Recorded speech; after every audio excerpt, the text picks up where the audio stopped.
All right, what am I looking at here? Um,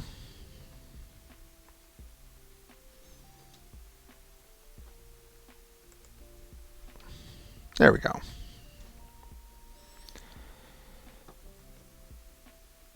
Hey guys, my name is Rodrigo. Welcome to twitch.tv/lpikachon or Lopez Family Variety Channel if you're watching this later on YouTube.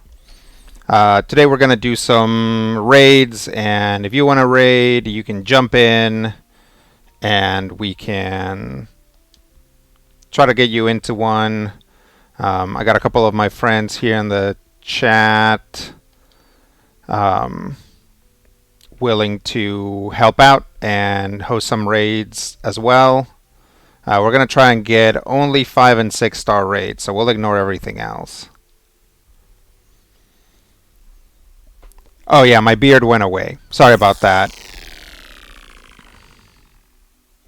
Beardless Rodrigo rides again. That's right. Every so many months, I gotta get rid of the beard just to show it who's boss. Oh, that's not what I meant to do. I meant to leave. Let's see. Do you guys know if there's any correlation to like where a raid is as to what its level is? I'm gonna guess there isn't. Death of Anubis says, I will hold a funeral for your majestic beard. It was a little bit too majestic. That's the problem, is that it was starting to do things like prevent me from eating properly. And I know what you're saying. Couldn't you just trim it? And the answer is leave me alone. Harvey says, Rodrigo's beard went out for cigarettes, much to the dismay of Smokey. Yep, that's right. Don't forget, yes, my sidekick Smokey the Smoke Detector here with us all the time, watching and judging you silently. That's not the direction I wanted to go. Let's see, we got Deja Vu. Hey, welcome. Who else is here? Horse Pond Mine, Harvestry. Everybody's here. Yay. So yeah, we're gonna try and do some raids. So we'll try to get everybody in. If we somehow end up with too many people, then we'll have to work out some kind of system. But I think last time it was just like pretty straightforward. There was just kind of one person who, aside from Death of Anubis and Knife, were able to get in. Nope.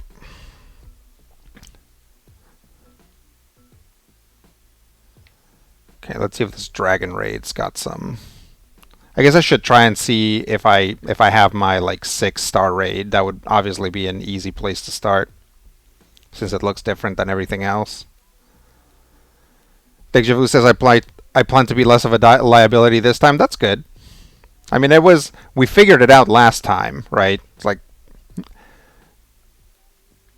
we worked some way out so that you didn't have to have like a fully trained up Pokemon, but some of these raids get kind of difficult, so it's tough to have more than one baby Pokemon along.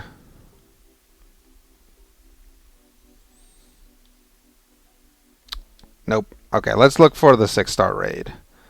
Death of Anubis says, also, once I didn't talk to my father for a few months as a kid because he shaved his beard. I can see that. I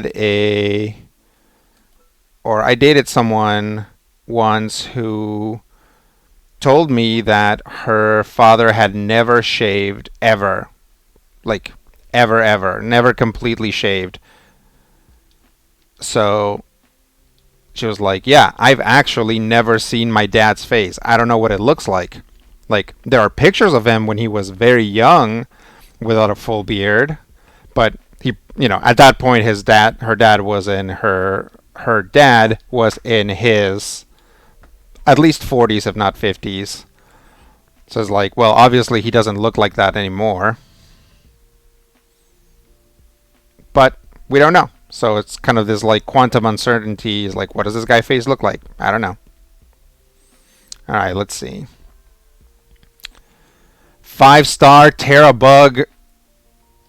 This guy, I just immediately forgot what it's called. That could be That could be difficult.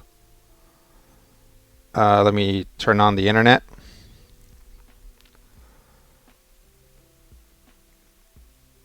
I should probably. Okay, I'm gonna put up the code, but first I'm gonna change my Pokemon so I don't forget. I do have this guy. Let me try it out with this guy. He might not be strong enough, but okay. Here comes the code.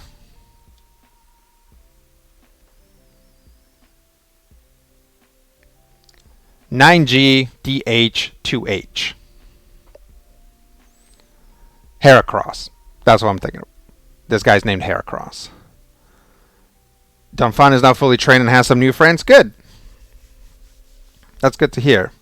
Horseborn Mind says, my sister and I were devastated when my dad shaved his beard for the first time, but it wasn't as bad as when he cut his ponytail off when he was very young. I was devastated. Oh no.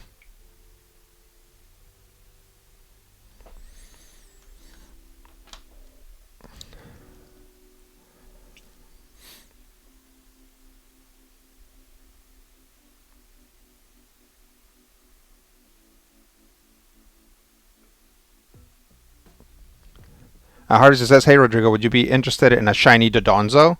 I caught a bunch in a fruitful outbreak and would enjoy giving you one. Sure. I think we've been wanting to try out if Dodonzo and Tatsugiri can like merge in a raid. Have you guys seen any of that? Is that possible, or is it just like if they're in competitive doubles?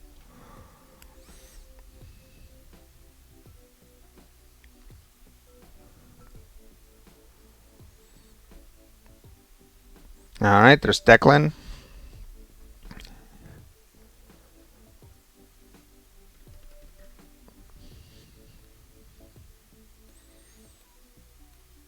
Fusion, ha!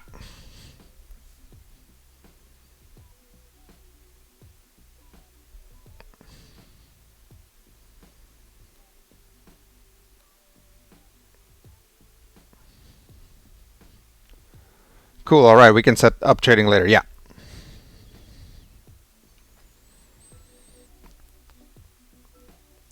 Dick Javu says, shaved the winter beard the other day for going back to work. Big mistake, oh yeah. Saint Jado says, who are you and where's Rodrigo? I'm a temp. He's busy. You know. He's very busy preparing for Steven's game, of which we record the first session tonight. So we'll see how that goes. Steven's very excited for his critical hit game. I'm excited for his critical hit game. It's going to be very different, I think, from other stuff that we've played, just because Steven's running. Terrabug, Heracross. Eh.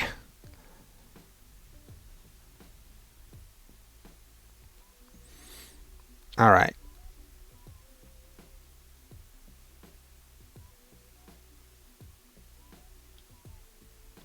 Let's use Aerial Ace.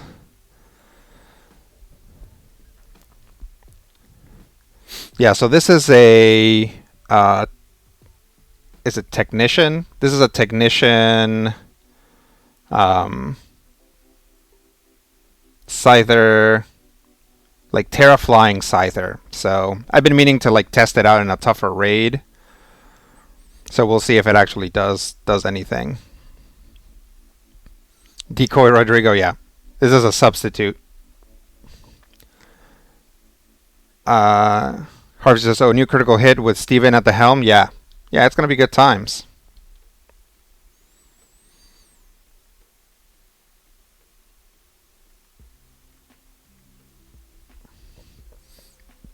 Oof.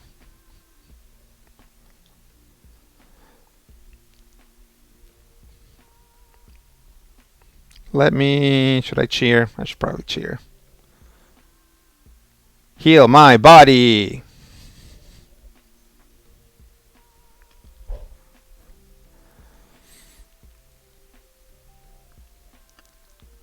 Mega Horn. That did a lot more damage than I expected. Alright. Should I terrastalize or should I try to... Let's just terrastalize and see how hard I can hit him. Power of... crystals! Kachoo from behind! Because sometimes this thing breaks and you just see it kind of weirdly from behind.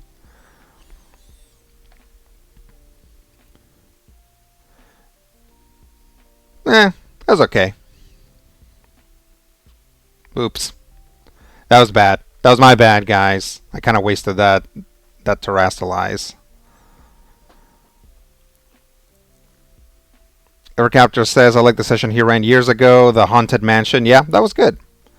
I helped them to sort of do that, and then later on when I listened to it, I was like, oh, he used like almost none of my advice. Like I was like, hey, do this, or maybe if the players do this, and he definitely didn't, which is fine. Okay. Clearly we went into this a little bit too casual. Yeah, we might actually need some like support Pokemon here. Knife. Let's see. Brother of Anubis says, is Steven running a new setting or using your OG setting? No, it's a new setting. We're not. There are currently no plans of going back to the Void Saga setting. So it's a brand new setting, brand new game, brand new system too. So we're gonna have to figure all that out as we go.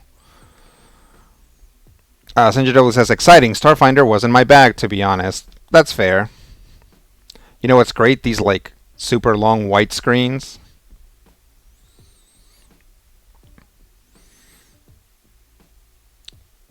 Hard says, oopsie, uh-oh, advice on the floor. Oh, yeah. That's fine. Hard says, I can hold off for the next raid, but I'm set to join as well. Okay. Yeah, let's try and get the same crew in for this one. And then we'll make it... we'll make it... What the heck? Okay. Wow, that took a very long time. Okay. Here comes the raid again. Ha! That's a Eurythmics reference for all you ancient fossils like me.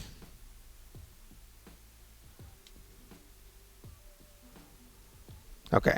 I'm gonna go with our old friend CEO Kufo. Then we'll challenge as a group with a link code. This will be better because I think Heracross's special defense is lower. YT0SVL. I think that's a 0, not an O. I think you can't do O's.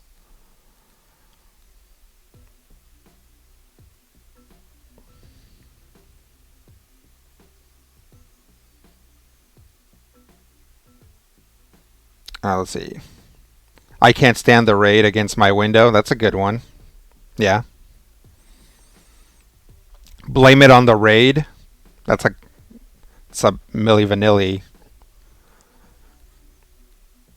Harvey says, I'm really hoping when DLC comes out that they put out some multiplayer content like actual double battles and whatnot to really take advantage of the Union Circle.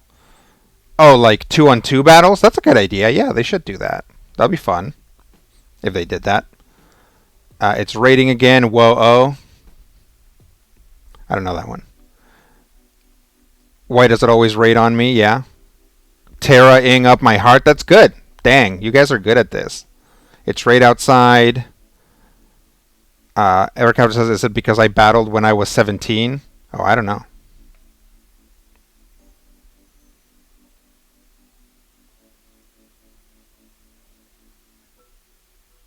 So yeah, YT0SVL.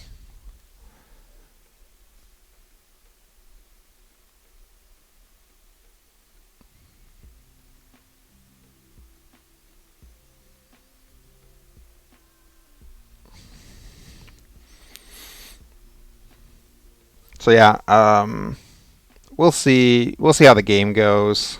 I think it's gonna go fine. Steven seems pretty confident, which is good because the last time he ran a game, he wasn't very confident. I think he was very nervous. But I think he's been talking to Dr. Will, who has been giving him some advice, and also he's been. If you're a patron for major spoilers, you can listen to his prep for this game, which is something that we haven't had before. He's had these. Knife, are you? Oh, you're setting up walls. I'm like, you bring in a psychic Pokemon, but okay, I see what you're doing. Um, so yeah, his the Game Master GM Roundtable. That's what has become sort of Steven's planning um, strategy or whatever. I haven't listened to it, so I can't tell you what it's like because I don't want to spoil myself for the game, obviously. Um, but yeah, I think it's gonna be fun. Doctor Will runs good games. Yeah, I agree. La la la. Um, Horstone says, "Have you announced what system it is yet? I've been out of the critical hit loop for a while. I think we have. I think it's out there that we're playing a Modifius 2D20 game. If you've seen those before. La la la. Okay, this is going a lot better. It's like we came in with entirely too many like physical attackers, I think. And obviously, yeah, those walls are keeping us from dying, which is nice. Oh, he's gonna bulk up now, though. Do I have terrestrialization yet? Nope. We'll do another torch song. Yeah, I was worried about that. I think this guy is going to crit knife into the stratosphere.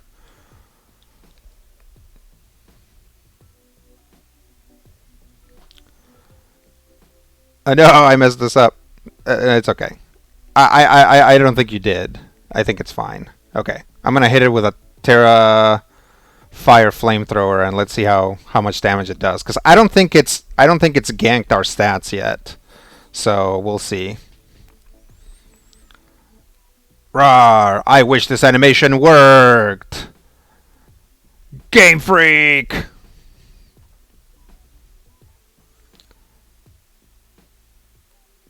Oh, now he's bringing out the Mega Horns. Oof.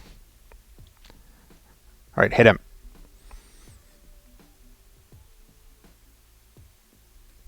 Yeah. That's pretty good against the shield.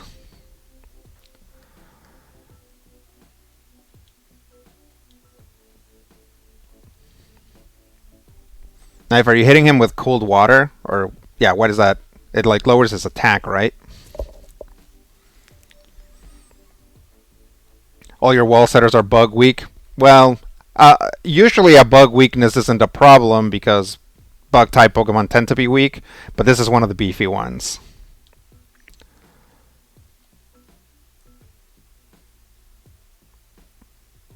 Yeah, also, Declan, I know you know what you're, or Deja Vu, I know you know what you're doing here, but this is another good one if you want to train something up. At Terrabug, Heracross is pretty good. I don't know, maybe not. The bug type is difficult to play, honestly, especially in these raids, because so many things are weak to bugs. So you have to like very specifically like check like all potentially three types that you're going to be dealing with and see if bug is weak to one of them, because they probably are.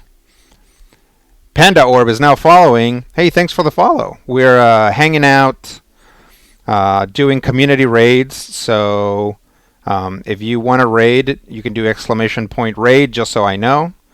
And yeah, we just caught that Heracross and got some Herba Mystica out of the deal. If you haven't been playing Pokemon, Herba Mystica is good for making sandwiches. And so, for example, if you want to hunt for shinies, no nickname for Haircross. We'll come up with one later if we need it. Okay. So yeah, Herba Mystica, good for making sandwiches and good for making sandwiches that boost your chances of catching a shiny. What did I run into? Oh, it's a little stunky. Going to your flying 6-star. Cool, cool, cool.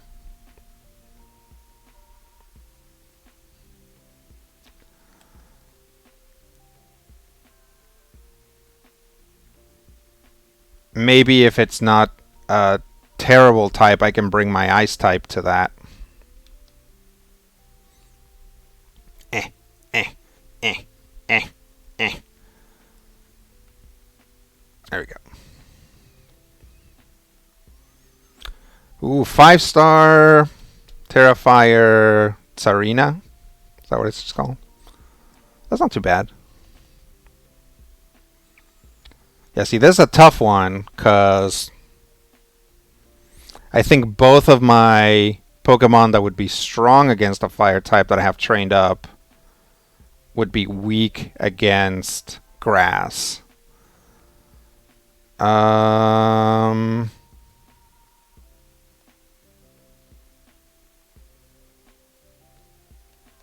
gonna try. I'm gonna try my Girafarig or my Farigiraf. My 6-star raid is a Psychic Breloom. That's cool. Let's do this one, and then we'll do you guys' raids too. So, Harv, if you, or Deja Vu, if you don't mind, hang out for a bit so that Harv can get in.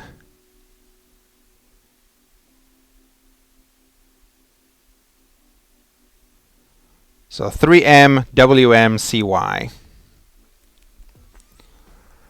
Harv says, I dislike that you can't let breeding be passive, though. You have to hang out in the picnic and do basically nothing. Yeah, that does suck. It's nice that with sandwiches you can, like, fill up on eggs pretty quickly, but yeah, you can't do anything else. It, like, really, it separates hatching and breeding, which didn't used to be the case. While you were breeding Pokemon, you could also be hatching Pokemon. I mean, unless your steps in your picnic count, and I guess they might count.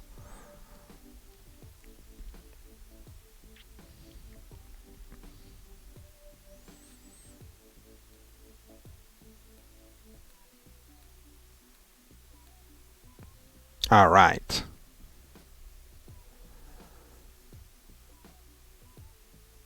We appreciate it, Deja Vu. Thank you.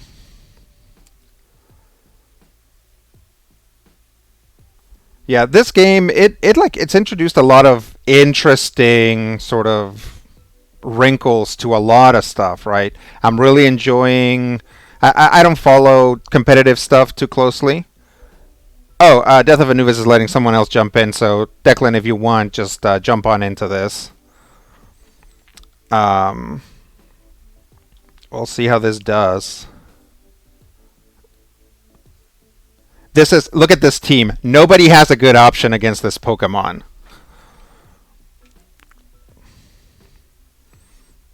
Now let's see if we can get Deja Vu in. Hopefully they didn't just like set down their Switch and walk away to make a sandwich because I'd probably use my Dragon Tatsugiri. Oh yeah, we didn't end up with a Dodonzo here, but yeah, just whoever's around. If you we're at like 40 something seconds, I'm sure there's a delay, so I'd rather not do this with 3 people. So I actually can't cancel now. So try to get in here, somebody. Yay! Hurry up, Declan. We got 20 seconds. I built this city with light screen and reflect. Yeah. There we go. All right, let's go. Fire Terra with stab grass moves is pretty solid coverage. It really is. Like, everything that is strong against fire is weak against grass. Like rock, ground, water. You kind of have to approach this one sideways or try to have some sort of like trick in your pocket.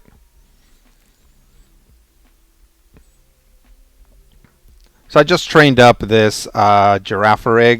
No, furry giraffe. Um, and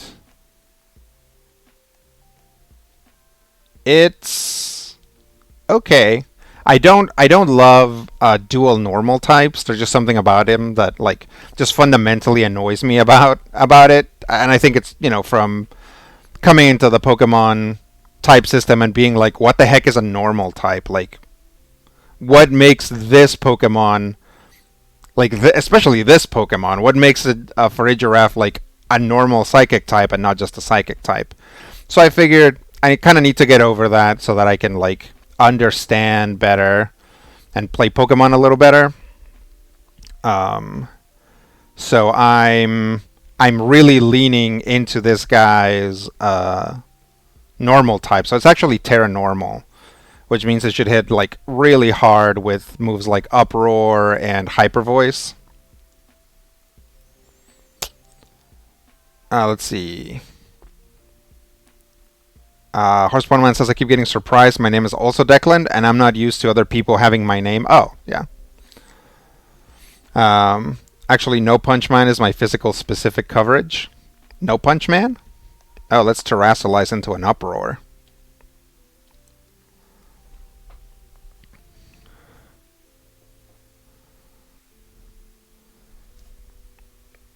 I'm just like not like none of my raids have like the cameras working. I know like I've had raids where like this animation works, but it kind of really annoys me when it doesn't annoy me that much, but I don't love it. Skaplow. Yeah, it's Terra Normal. He's like a guy. Originally, Normal was all about coverage. Like Tauros had some crazy coverage. Yeah.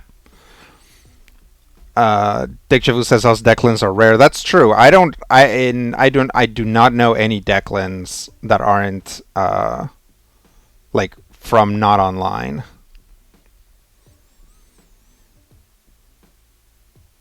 Also, I hope nobody's expecting me to do anything but attacking, because Uproar like just auto attacks for like 3 to 5 rounds.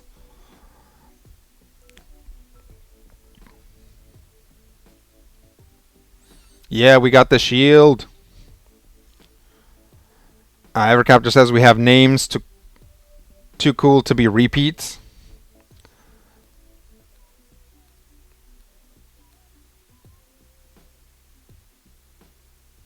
So I like this guy is like I could just be spamming Hyper Voice, but I specifically gave it Uproar because so many of these raids, like getting yawned is like such a thing. Like characters are just constantly getting yawned or worse, like effect spored or whatever, or just spored. Yeah, let's catch her. As was said, that's some good coverage.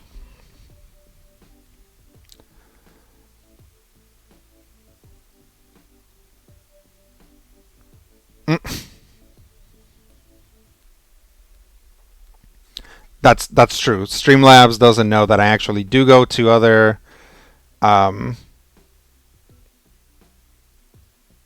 to other discords, but most of them are like private discords. So I'm not going to advertise, somebody else's, some random person's discord that I go to. All right, that was pretty good. Who said they had the 6-star flying? You want to try that? No nickname.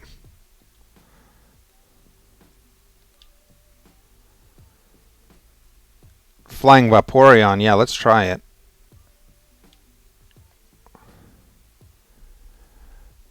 Flying Vaporeon.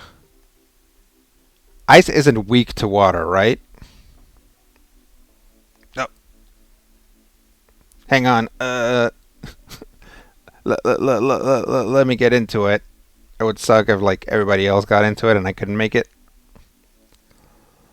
Uh, Here we go. Bup, bup, bup, boop, bup. Oh, not random. Oh no. I clicked the wrong one. I'm gonna do that thing that it literally just told me not to do. I'm so bad at this. I'm sorry, guys. I'm sorry that you have to put up with this.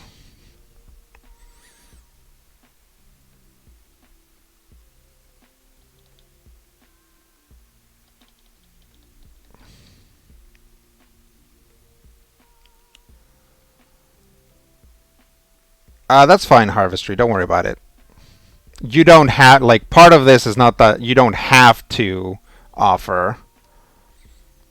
I did. They're not going to let me into random battles for like half an hour. I'm just so used to, like, because the raids that they show you usually don't work. So I'm actually very used to going to random, so just out of habit, I just went to random.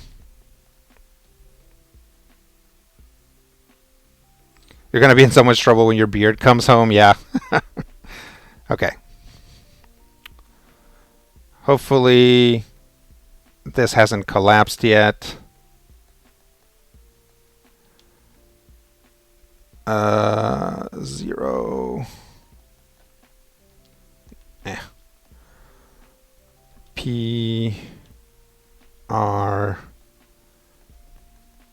K 71. Okay.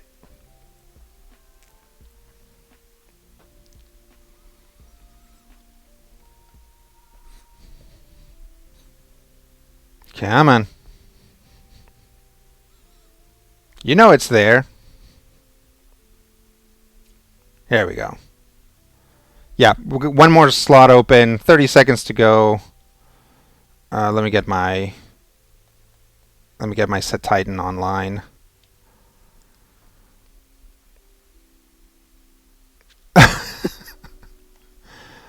Hey Malone.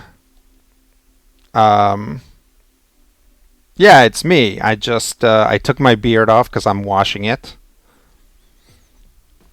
That's right. Like it'll really be back. Like I just did this, I think earlier this week, and it's already back. So, up. Looks like we weren't able to get that third person or that fourth person, and that's okay.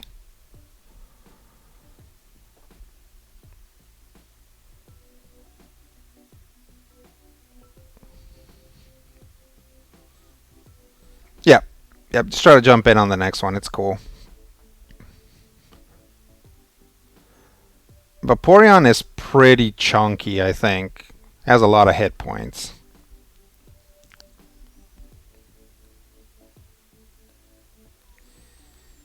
Yeah, with the Titan, I have. Oh, are you gonna? I'm gonna guess you. Yep, are gonna put on some electric terrain, so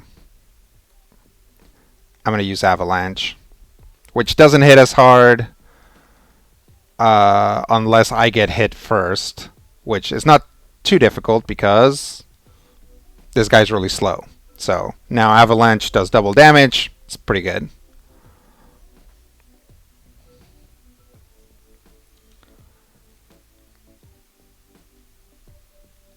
Do I want to turn on the snow so that it doesn't get a power up?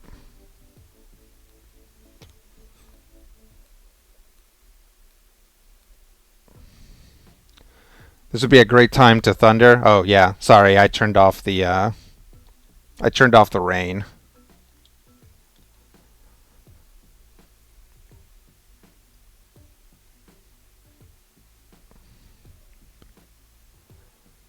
Blip blip blip blip blip.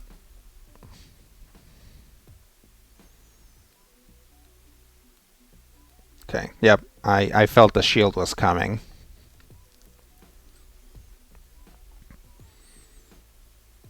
Okay, Lagnus, I'm a loser, baby, so why don't I get into Rodrigo's stream? That's right. I made a Beck reference the other day, and I was like, wow, I don't think anybody knows what I'm talking about. But earlier today, I made a Eurythmics reference, so we're uh, we're old in this channel. Eric says, "I've seen you people. I've seen things you people wouldn't believe. Attack ships on fire off the shoulder of Orion. I watched the sea beams glitter in the dark near the Tannhauser Gate. All these moments will be lost in time, like Terra in Raid. Time to die. These are getting very complex." Harvester says Beck lyrics can be a real obscure call. Phil likes to play with words, yeah, and they're also very weird. So people will be like, "What?" And then you have to explain that it's a song, but it's a song that they probably haven't heard, or that they have heard and they didn't pay attention to the lyrics, which are very weird. There's that. Um, there's an episode of Futurama with Beck as Beck's head, basically, because that's how they preserve people. Is they just preserve their heads in a jar. And Beck asks for the Bectionary because he makes up a lot of weird words, and then he's like, they pass it to him, and he's like, "No, you know that I meant the rhyming Bectionary." I think it's a pretty good joke. Let's catch him.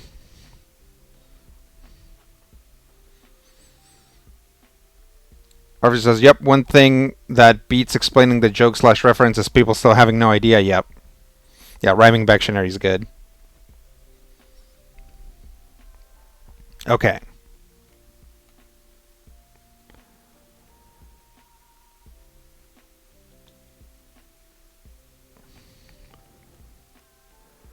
All right, who's got another one? Go ahead and put it in the chat. I think this one, it was just Evercaptor, Death of Anubis, and me. So this one should be pretty open.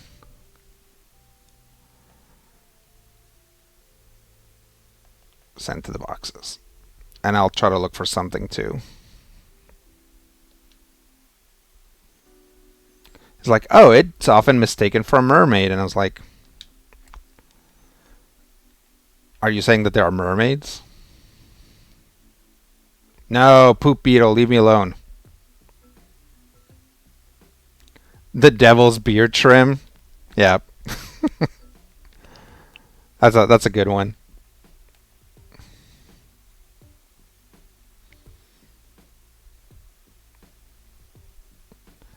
Just tell me if I should join. Okay.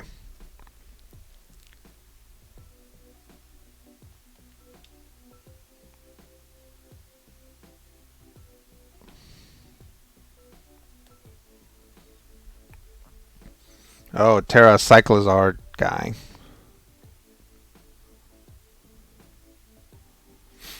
I caught a shiny Silicobra the other day. It looks exactly the same as a normal one, except its eyes are a different color. Oh yeah, Psychic Breloom. Let's do that.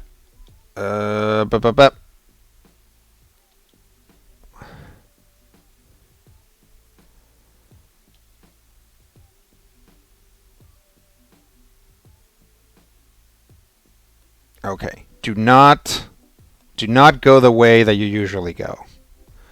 Let's see. NMRHOP.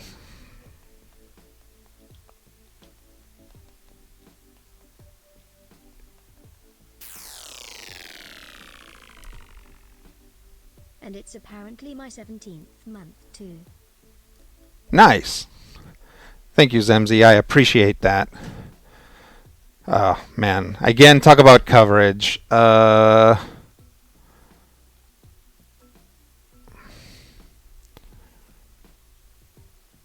Actually, yeah, I think actually Murkrow is the correct choice here because it's also going to resist some of that grass type stuff, right?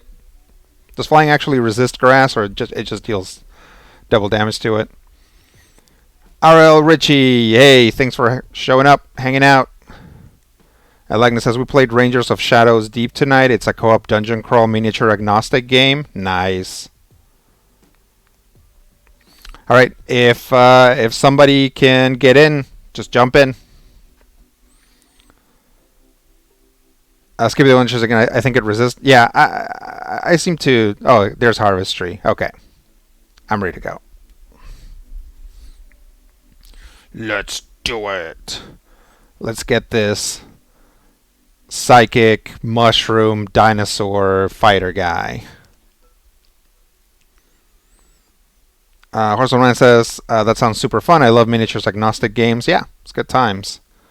I keep on describing it as imagine D&D, but everything is having fun. Okay. Or everyone is having fun. Arlo just says, heck, I'm always working when you do open raids. I'll try soon. Well, I'm always doing open raids at the same time. So this is always like 1:30-ish Pacific.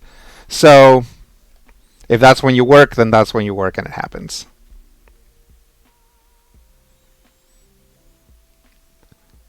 Quote number 13, the main problem with D&D is that it's very stupid. It's really becoming the this stream's most quoted quote. Okay, yeah, if you get the chance, probably going to try to do this again next week too, so it's an opportunity if you want. Okay.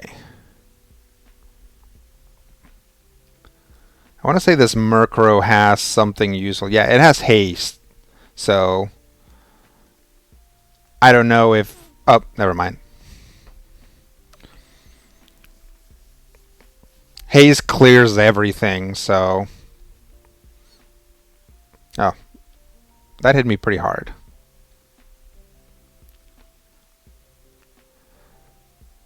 Yeah, I don't even remember what exactly I was talking about, but I won't go back on that quote. That is D&D's main problem.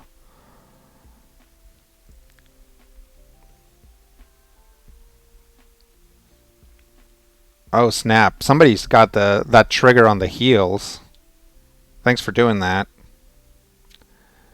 It allows me to Dark Pulse. Low sweep? How are you gonna low sweep a bird? What the heck, man? Let's see. Horseman says, not that anyone needs permission to crap on D&D, but I think if anyone has earned the right, it's you and the rest of the critical hit crew. You put in your time. We really did. All right. Time to... Or not. Time for an animation to interrupt me. Oh, nice. Somebody burned it. Who was that? Oh, must have been Knife. Alright. Now Dark Pulse. Lagna says, my basic premise is that I only kick up and WotC has 80% of the market. Oh, yeah, no. What happened? Did it not... Why didn't it terrestrialize me? I must have done it wrong.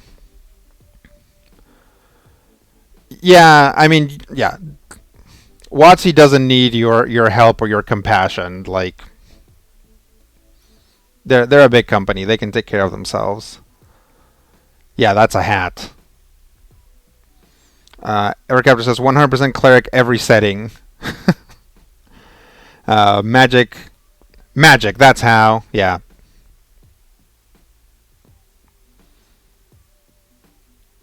Alright, here we go. Terra Dark Pulse. That was not bad.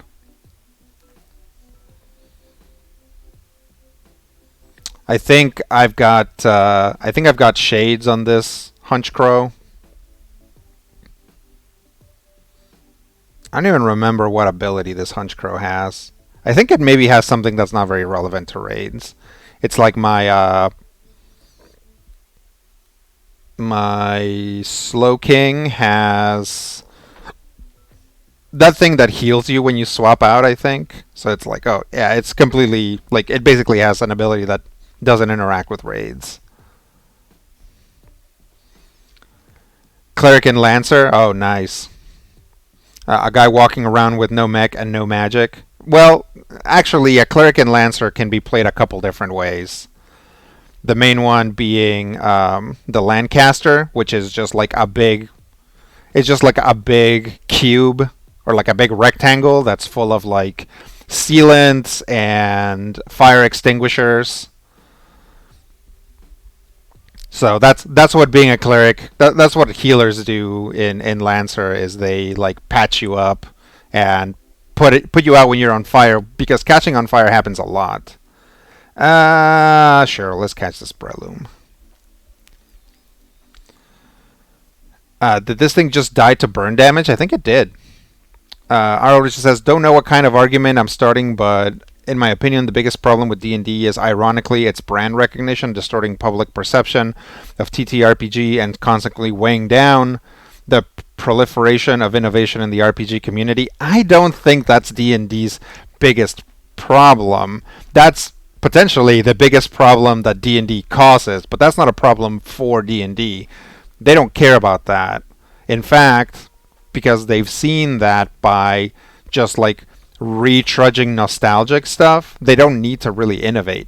They innovated, and then people were like, no, we don't want this, and so they've rolled it back.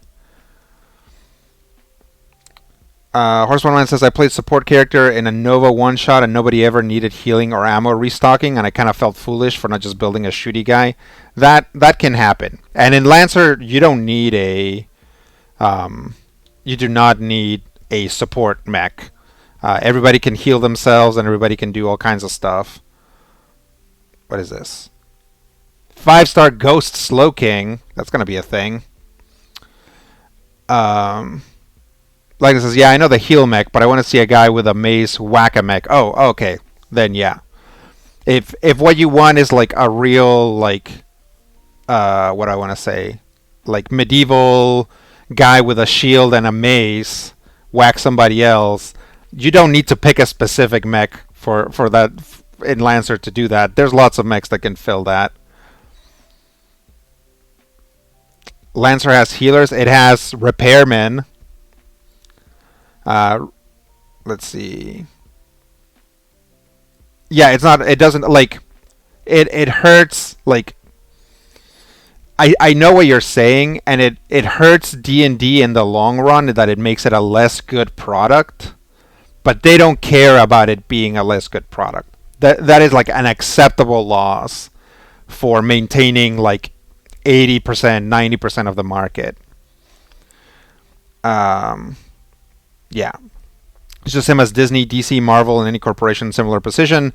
That's been happening a good while now. Yeah, absolutely. Creativity is not their number one priority. Hart says, I have a 5-star Bronze Hog with Fairy type. I can put up afterwards. Okay. Great Mechspectations, a Lancer story. Oh, no. Okay. I'm going to change my Pokemon to my Annihilate first.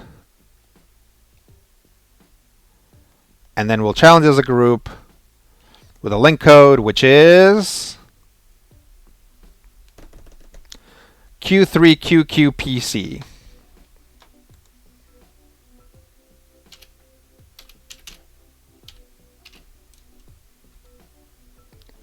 Q3QQPC. Alagna says they are on the stock market. Investors is their main focus. Yeah, absolutely. Like D&D's biggest problem is, like right now D&D's biggest problem is its image, because people love D&D and they're seeing that behind D&D is a big corporation that's trying to make money, and it's causing this like tear in them, and they're like, but I love D&D, and they're like, but this company doesn't care about me. And a lot of people are having a rude awakening into what they thought was this like beautiful grassroots movement of role-playing games. It's, you know, actually D&D is and has been pretty corporate for a long time. Horse Online says, we all heard that thing about how Hasbro thinks D&D is under-monetized, right? Yeah, exactly. That's exactly right. And like that just sent a chill through so many people. And the latest version of the um, what is it called? The open license that they've put out sort of calm things down. It's basically like, hey, if you're Critical Role, you have to pay us. So people are a little bit calmer now about it, but I think we're going to see some interesting wrinkles to that. All right, we got one more spot. Harvester says OGL 1.1 seems foreboding. It does. It has some like very open language. So it's a little scary, but we'll see. Like again, like people had asked me about the OGL a while back before any of this went down, and I was like, because I'm not playing 5th edition. But I know that there's been this huge proliferation of there's been a huge proliferation of third-party content, and now all of those third-party people are freaking out. But I think WotC is also freaking out because the last time they tried to do this is what created Pathfinder, which has been their biggest competitor. Which again, it's like Pathfinder and Paizo are doing well enough to do whatever. D&D is always going to have more money because they have access to Hasbro.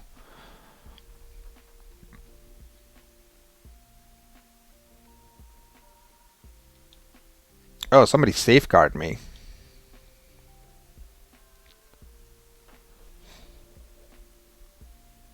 Kapow! No punch, man. Yeah, I guess I should definitely... See, it's like in the old raids in Sword and Shield, it was a lot easier to see other people's... to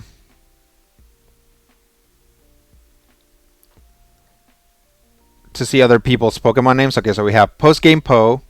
What? Oh, it's doing a thing. It's so hard. Extra Verge, No Punch Man, and Floater Main.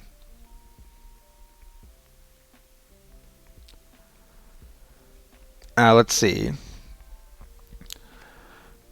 WotC should just buy Pathfinder. I mean, they probably could just buy Paizo if they really wanted. D&D is similar position as many video game companies were in 2005 or so. Monetization and true scummery is just the beginning.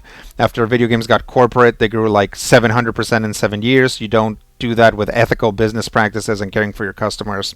Yeah, totally. Dick Javu says, I've been playing 5e since it came out. Definitely gone off it reading one D&D stuff. Okay. Yeah. Yeah, I think people have a bad feeling about this. Let's see. No Punch Man. He no likey the punch. Like says, Pathfinder is the only game that dethroned them for the number one selling spot during the 4E era. Yeah. And they definitely don't want that to happen again. Evercaptor says, I need Will-O-Wisp on it. Yeah, I'm guessing this is a prankster Grimmsnarl. So that still helps. Again, it like turn order and initiative is so messed up in these. It's really annoying. I love Annihilate. Just like its damage just gets so rebonkulous. Enthusiastic says, wow, opposite. The one D&D stuff seems intriguing and good at first blush, and having played some Pathfinder 2e for a while, now I'm not sold. That's fair. Yeah. Again, people were really... I'm not going to catch it. People were really freaking out about the monetization comment and the one D&D sort of proto license that came out. People are a lot more calm about because it really, really very much like the one thing that is very clear from it is if you're making millions of dollars off of D&D, which Critical Role is, um, or if those millions aren't going directly to them, they had $1 million Kickstarter, and they make a lot of money from Twitch, right? Like that came out, and they're just making hundreds of thousands of dollars off of Twitch. D&D is like, if you're making that much, you have to pay us, and in order to do that, they're saying if you want to make D&D content, you have to register with us so that we can keep track of you. And lots of people don't like that, um, because it's like the main reason for it might be that, right? That they is like, if you're using our IP to make hundreds of thousands of dollars, then we want to see some of that, which is reasonable, I think. But that means that everybody has to register, everybody has to have like their little badge in anything that they print. You have to have their name on something you print, which is 100% to like confuse the branding of it, right? Is like, on the one hand, you're like, okay, well, this is D&D, so that's good. That's what I want to play. But on the other hand, is like, is this put out by D&D? No, it's put out by another company, but this badge has to be like visible on it. So we'll see how it all shakes down. Legnus says, I would not mind some more innovation in the RPG industry. Maybe some of all of those 5e compatible products could be something cool. On the other hand, I think it's too much of a juggernaut. Well, it's not about innovation, right? It's like you don't look to D&D for innovation. You look to indies for innovation. And there's lots of cool stuff going on in the RPG scene. Evercaptor says, before I go, I requested a Spanish cool phrase at a massively inopportune time before. Okay. Where's a cool phrase in Spanish? So I was thinking a lot about diminutives in Spanish, right? So ito, ita, to make something small, and how that kind of doesn't always exist in English. Like, it's very subjective if it doesn't fit with the word. So I was thinking about how I was like, okay, well, are there words in Spanish where it doesn't fit or it doesn't make sense? And there should be, but there kind of aren't, because it always still conveys some amount of meaning.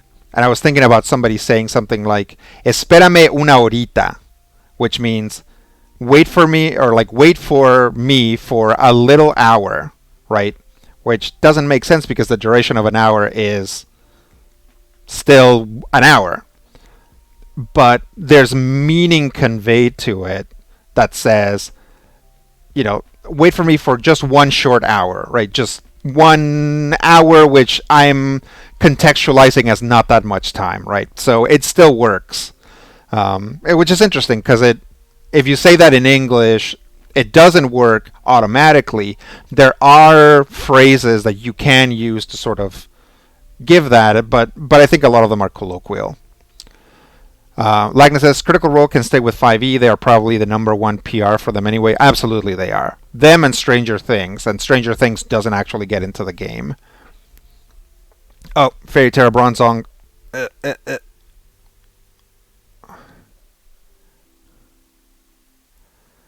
Terra Raid Battle. Gotta scroll back up here.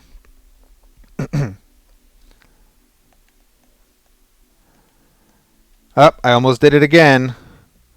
F1 KXV9. F1 KX V9.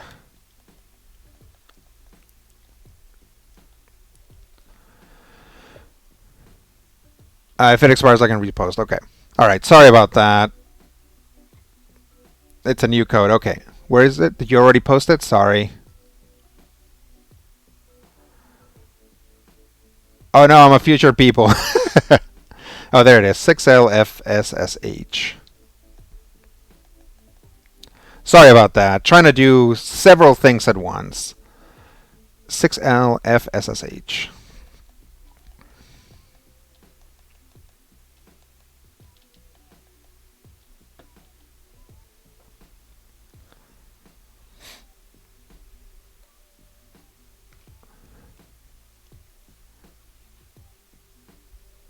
Okay. Fairy Bronze Song.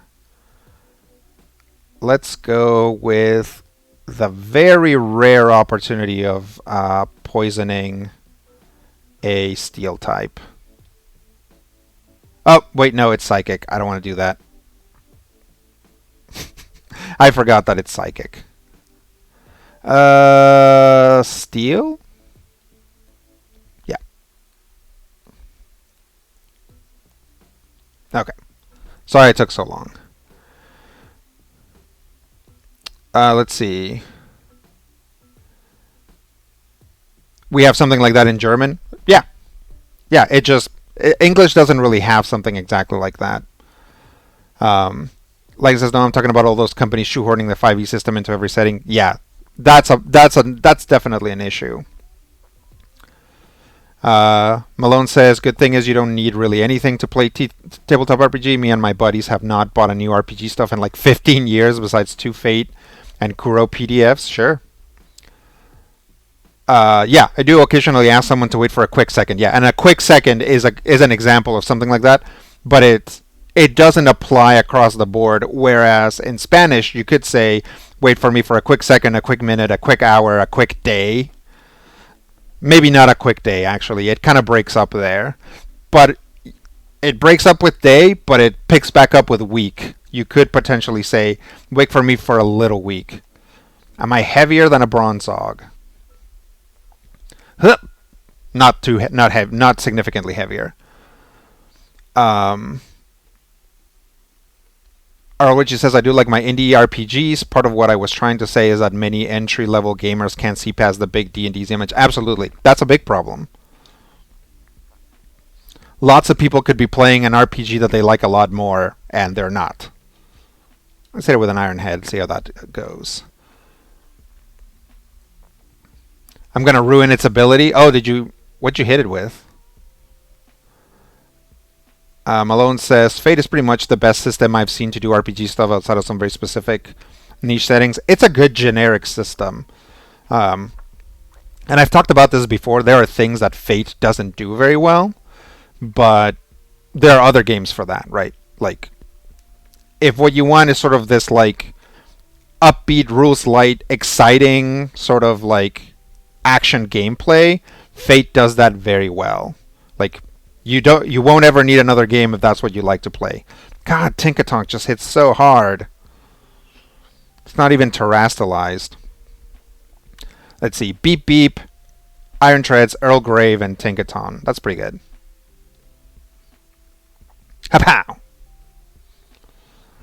Let's see. In German, we had Chen, so a second would be Sekundchen. Okay, yeah. Only kindred say Silioto, Little Century. Yes. Harry says, I gave it weak armor. Oh, you switched abilities with it. That's what happened.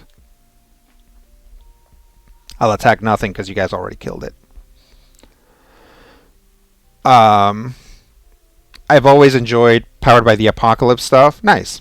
Enthusiastic says, I know I'm old, but I will take the increased exposure and introduction to the TTRPG space that we get from D&D Dominance, or the most people needing to get further in before they graduate to more fun indie stuff. Yeah, the problem is, and I get that. I totally get that. That's fair. The issue, though, becomes that people play D&D and they think D&D is emblematic of other games.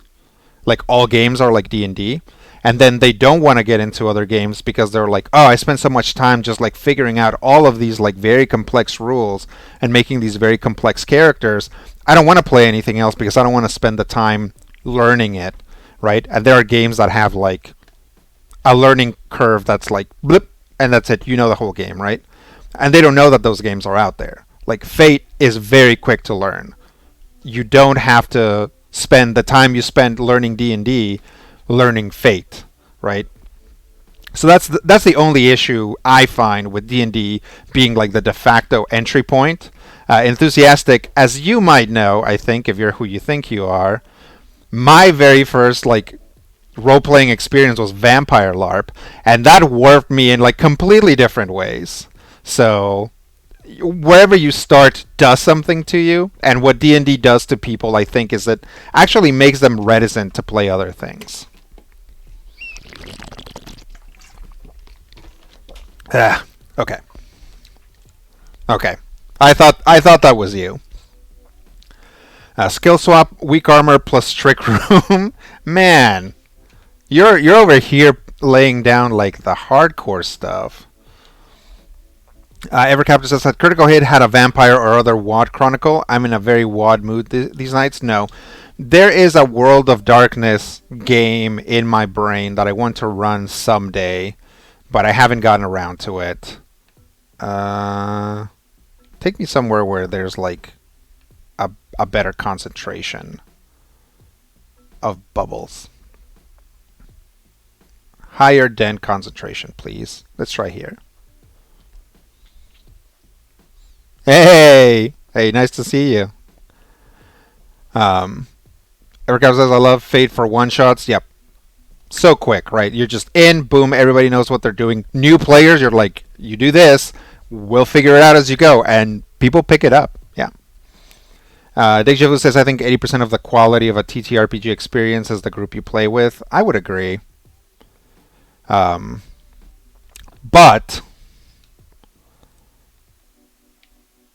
But that, like, people will often defend. Oh, 5-star dragon Grimmsnarl. I'm gonna have to think about this one. Okay. People will often defend so-so games by saying, like, well, it doesn't matter. The point is you're playing with your friends. It's like, yeah, but you could be playing a better game with your friends, right? So as long as it's not used as a defense, I think you're right. I think your play experience is like 90% who you're playing with. I've talked to people who have had like really terrible gaming experiences, and they're like I knew this girl who was like, I hate D&D because of, and then she said why, and I was like, what? That's not part of D&D. And she was like, oh, well, I played this game and the game master did this and this, and I'm like, no, you were just dealing with a crappy game master. Okay, let's challenge this one. Let me change Pokemon first. You guys are getting me talking, and I like kind of just want to talk, but I have to maintain the conceit. Nope, that's gonna get obliterated. Let's go with an ice type. I have to pretend like I'm gaming, so that so that this stream will be found. Let's see. Challenges a group. Invite friends with link code. Okay. Malone says Vampire LARP sure is a way to start. Yeah, it sure is. Death of News says, yeah, I like Fate for one shots as well for longer stuff. It doesn't feel complex enough for me. So you might want to check out other, like, not Fate Core, but other games, because other games try to add a little bit more complexity to Fate. And Fate has the hooks for it. You can add some amount of system complexity to Fate. Like, just off the top of my head, something you can do is, oh, by the way, MY8X HD.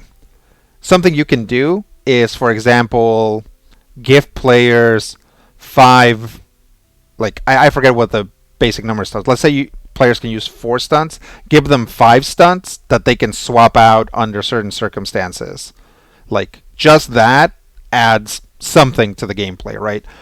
But Fate, you have to introduce systems to make it more complex, but it can run them. Fate has the ability to run those systems. You just have to either find people who have used those systems already, or make them up yourself. Which, yeah, it's tough to make up a new system. Deja Vu says system doesn't feel like it matters too much, especially from a player perspective. Okay.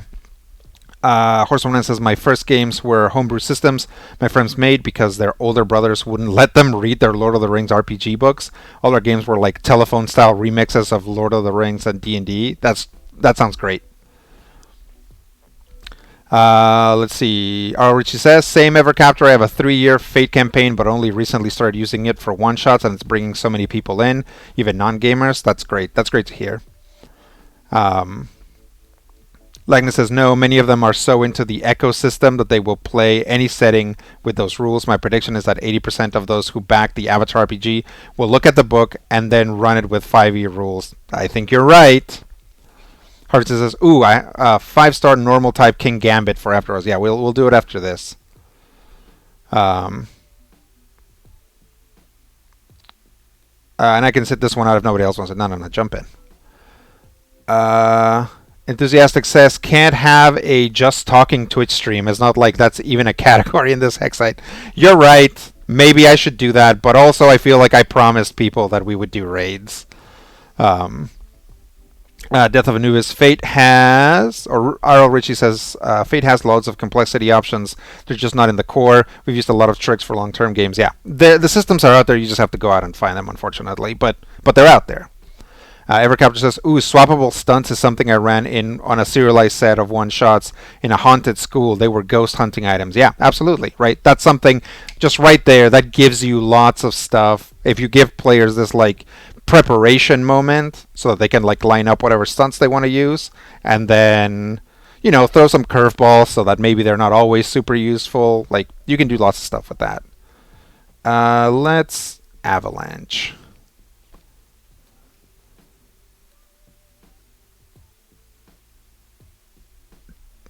Did you give it, Harv? Did you give it another ability?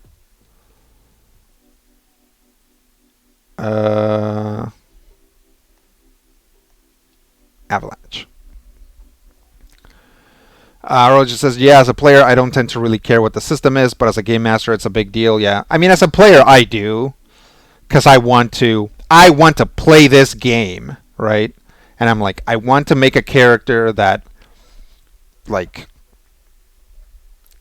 that exists both in the narrative and mechanically exists in the world, and that makes me very disappointed a lot of the time.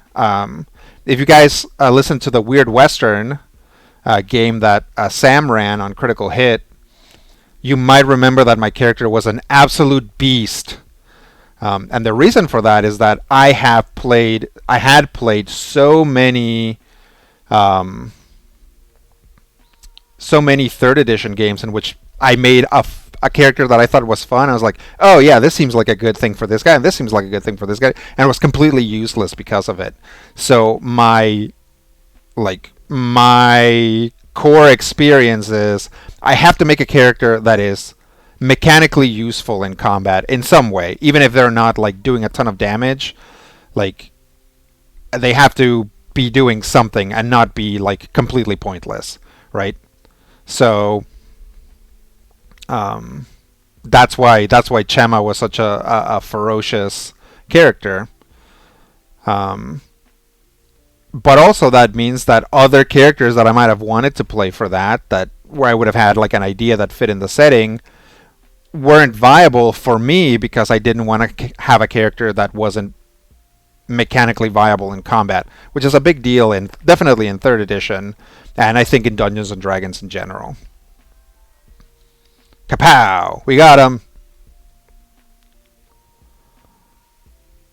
Good work, everyone. The spirit camera and the dowsing cat. Oh, yeah.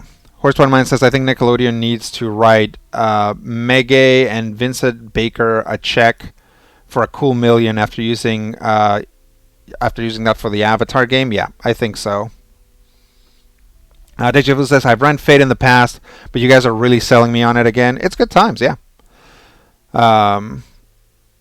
Symbiosis does it no good. Man, Harvestry here with like the Galaxy Brain plays. I feel like our crew, you know, like Death of Anubis and Evercaptor and me, like we're definitely like on board. It's like, oh yeah, we need shields and we need like tough stuff. And like Harvestry's just here clowning on them. He's like, oh, what if I reverse your stats? What if I give you an ability that you can't use? What if I make you look like a total clown? It's like, I mean, it works. It works really well. Dropping straight T. Yeah, I got complexity for tinker-minded guy and to feel technical like genre demands by adding two sets of everything, essentially putting two characters for one player in a mecha campaign. Okay. Likeness says I care less about the system when I run it. When I run it, I'll run games I would not play. Interesting. It would be a joke that we went over my head at Horse One Mind, but if not, it's a licensed game from Magpie. Okay. Skippy the Wonder Chicken redeemed Alter Headwear. Hang on a second. I don't wanna bust your ear.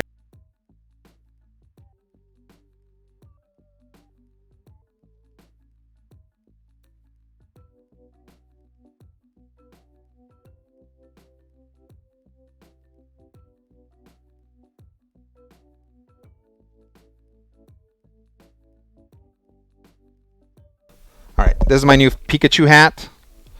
My mother-in-law got it for me. It still has the tag on it, so I'm trying to really represent here. Um, yeah, Harvestry. I love a good support play. Yeah, it's really fun. Oh, Terra King Gambit. That's the wrong controller.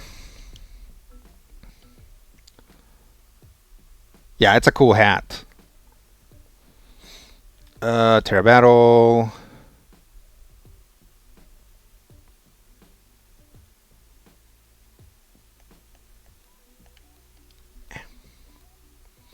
CR46J3.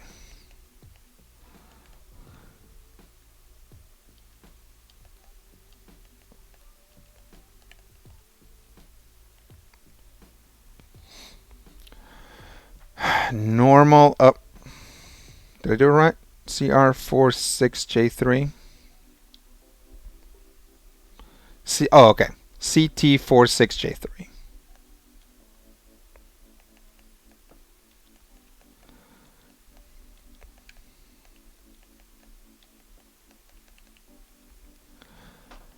Bloop.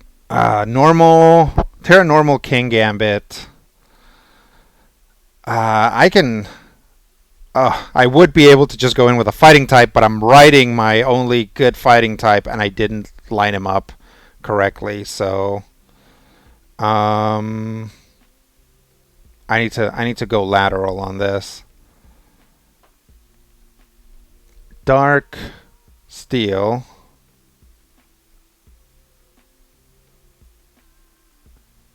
Yeah, let's try to go in with Blobetia.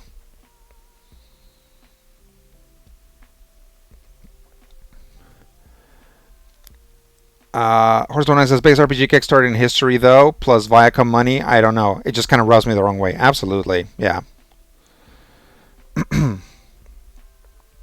Likeness says not me. I'm happy when one of the small ones make a blip. Yeah. Harvest says Defiant is always a risk with this guy. Oh. Stat dropping moves could be a tough play. Okay. I don't think I have. I mean, I do have a stat dropping move, but I don't have to use it. We'll see how this goes. If not, I might have to turn on my horse. My Dino Horse motorcycle.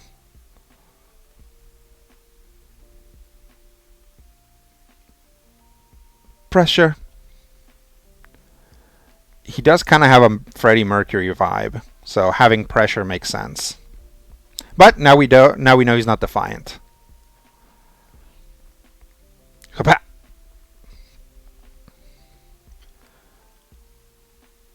Yeah, so respectable damage. Once I managed to, I guess I could. Oh, I could actually. Let me poison it. I just want to. Oh wait, no, it hasn't put up a shield yet. And because I'm so slow. Oh wait, was that? It was reducing. It was taking away my stat buff, so it wasn't fixing its own stats. Never mind.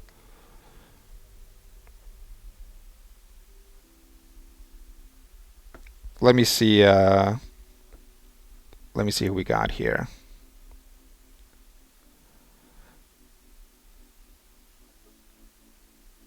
Yep. Okay.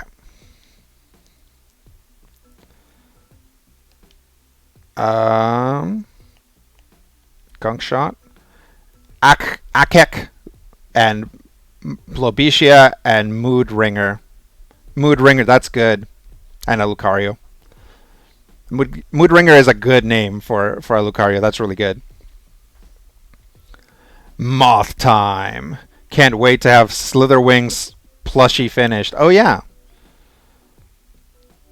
Um, is that a pattern that you made or did you find it? Because I know you showed us the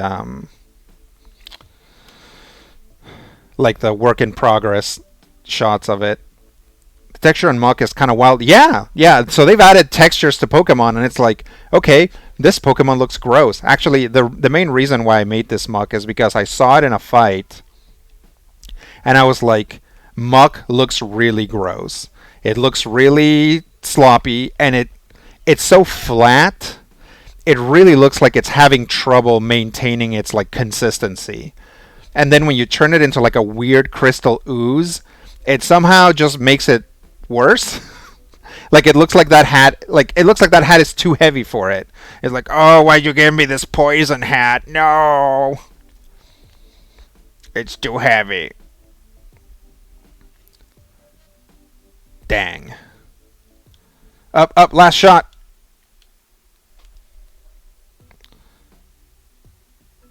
Gong shot. Ah, bam. The nice thing about raids too is that about these raids being such a mess is that a lot of the time it'll look like multiple people got the last shot, so they get to be like, "Yeah, I'm awesome.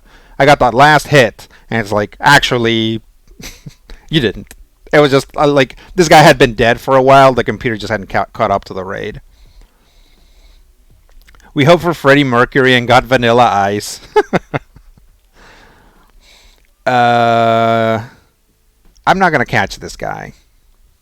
I already have a couple King Gambits. Um, Death of Anu says I'm modding a pattern I bought 2 to 3 years ago. Okay. Oh, you bought like a Volcarona pattern and you're modding it to make it Slitherwing. That's cool. Horseman Mine says Muck is coagulating. Yeah. Harvester says heavy is the puddle that wears the crown. Yep. Big Javu says the stream is somehow ahead of my Switch. That's bad. Twitch very often has a lot of lag, so if Twitch is ahead of you in the raids, that's not a good sign. Although I kind of want to say that like the host does have some influence, maybe. Okay, let's find Pavlov asleep. Yep.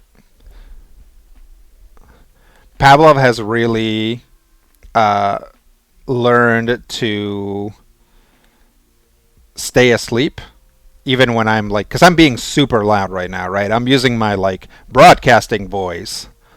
So the first few times that I did that, he like kept waking up and was like, "Why are you doing this? I'm trying to sleep." But he's gotten used to it by now. Oh, that's nice. Wouldn't know where to buy a Volcarona pattern. No, it's too new. Yeah, that was good. That's a good idea. Oh, you're modding a Raptor pattern. Okay. Wow. Yeah, that's hardcore.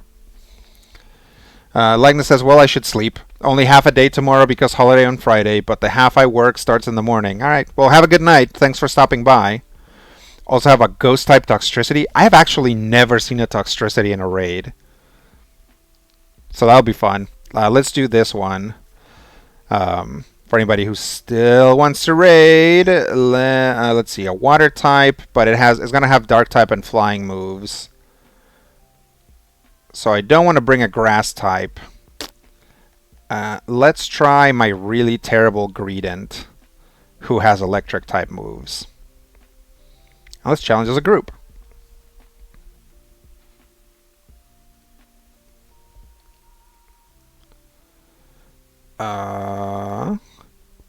XW, let's do caps. XW 4G HG.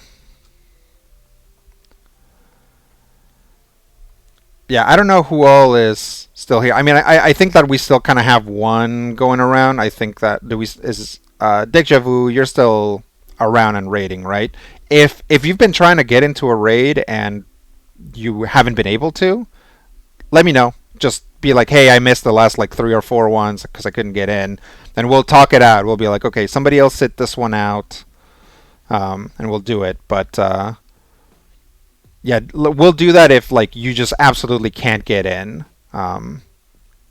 because yeah, people just jumping in. It's fine. It's good times. And I did bring some ringers, right?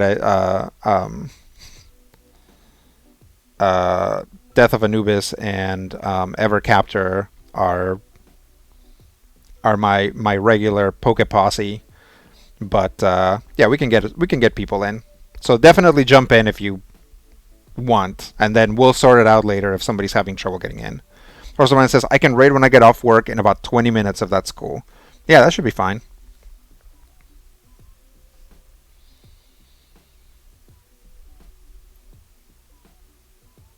Ugh. Yep.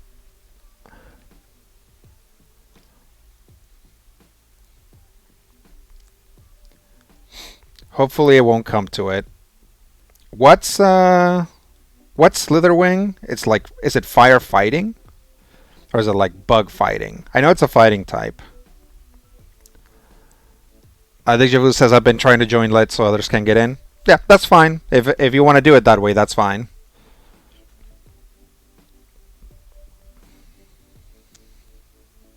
Bug fighting. Okay.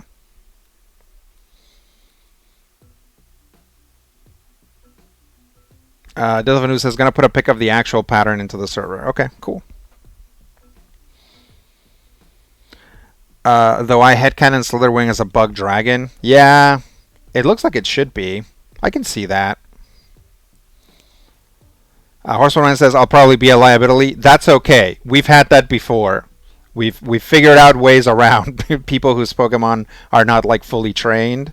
So just bring your strongest Pokemon and don't worry about it. If we keep losing because you just keep getting punched through a wall over and over, we'll figure out a way to make it work.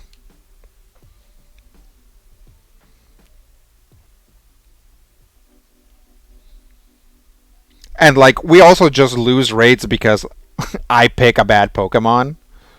I'm like, oh, this Pokemon is not actually good for this raid, and we get stomped. So it happens. I would like Bombardier, but I kind of hate its flap. I hate that it kind of comes out from the middle of its body. I wish it was one of those Pokemon that just used an actual thing instead of like, right, having this flap that just comes out of its body. It's weird.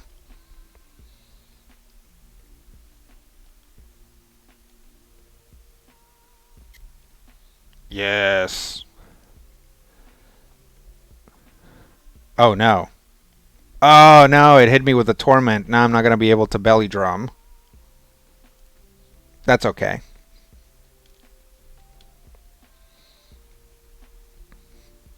Oh no, I had it wrong. Okay. I just can't use the. What am I thinking of? Taunt? No. Yeah, I'm thinking of taunt.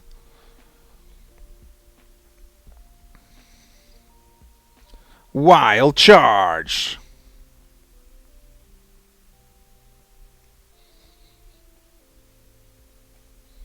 Okay.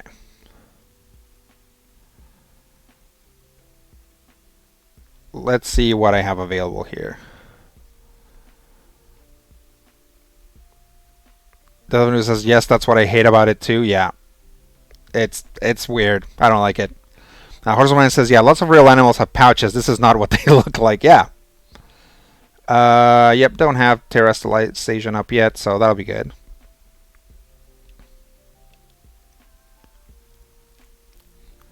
Brave bird, how dare you?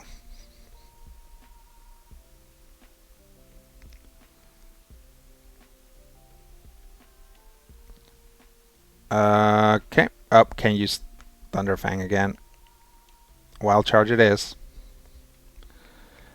Yeah, so what this Greedent wants to do is charge up using Thunderfang, Then Belly Drum, Terrasilize into Wild Charge and just deal ludicrous amount of damage. Rarely ever works. So we'll see. Oh no, actually, oh my Belly Drum's gonna fail because I don't have enough. Yep, I don't have enough hit points for it.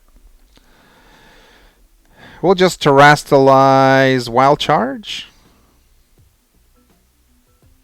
Yeah. Yeah, Bombardier, you're making me uncomfortable.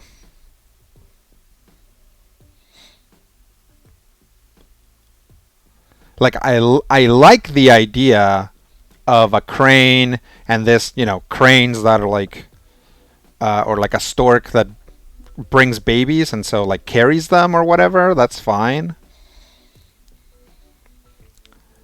What I would love, I mean, I like a lot of things about it. I like that it's like a dark type because its deal is that it like carries rocks in its pouch and drops it on people's heads. Like it's just like a really malicious little guy. It's like I like that. I just don't like its weird pouch. Bird down. Yeah, we got him. Do I want to catch a water bombardier? Probably not. Weird to me that it's a single stage. What do you mean?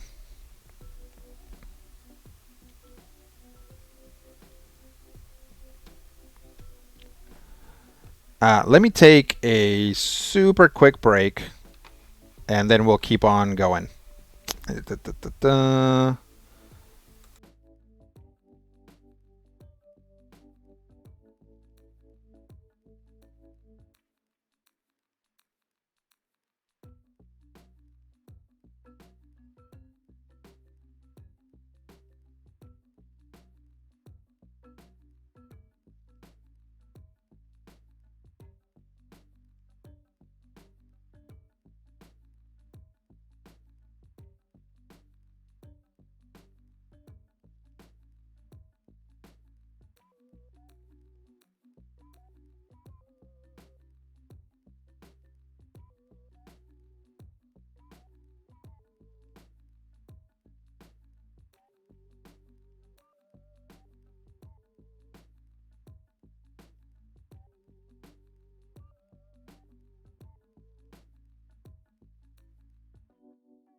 Check, check.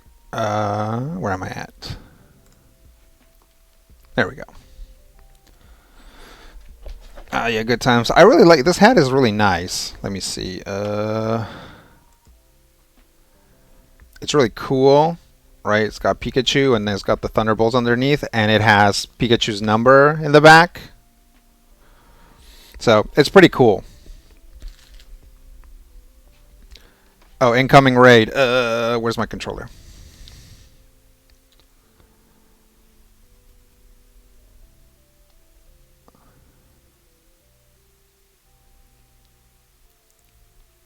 Oh, you mean a single stage Pokemon? Bombardier seems like a Cuphead enemy. Yeah, that's true. Yeah. Like that, all the Pokemon in this generation got "I'm woozy and about to faint" animations. Yep, I like that too. That's again something that people don't really talk about because people are too busy talking about bugs and stuff like that. So, yeah, Harvestry says Bombardier doesn't evolve from anything, which seems odd to me. Yeah, you're right. That is odd. Melon says that concept sounds so bizarre that I kind of have to like it now. Yeah, I want to like it, but mm-mm, don't like that pouch. HT5 to JW.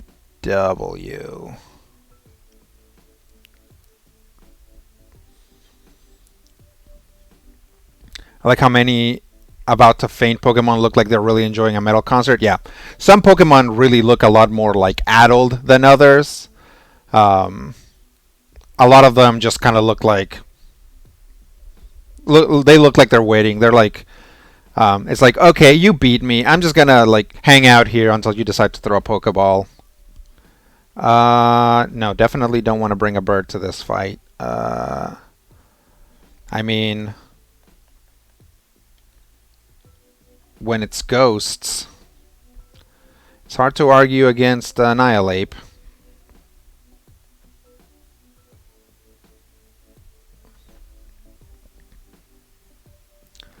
Yep, so HT52JW if you want to jump in. Death of Anubis is taken off. All right. Thank you so much for stopping by.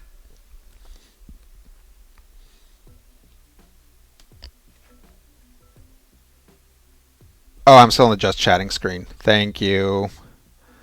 Here we go. They like changed up my setup. Oh, here it is.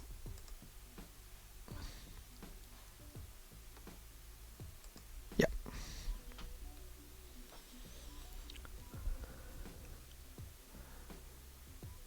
Harvey says I probably threw you off your rhythm. Yeah, don't worry about it. Yep, that's fine. So yeah, HT52JW if you want to jump in. If yeah, we still got people coming in. People want to raid. So although we're probably not gonna get enough people for this one.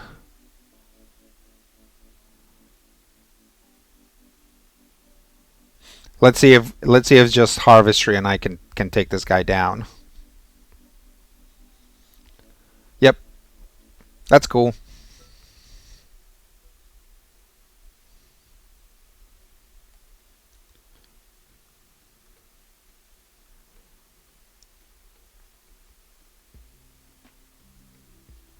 Electrode is one of my favorite. It's having the best time at Nightwish. Nice.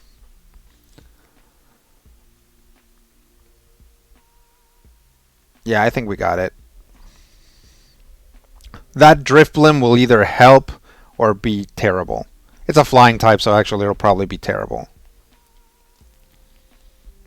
I'll open with a Shadow Punch.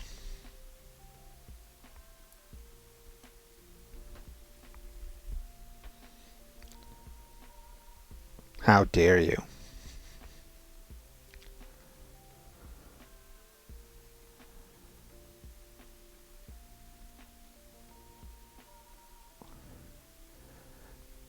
Study Doublade. That's a good name for a King Gambit.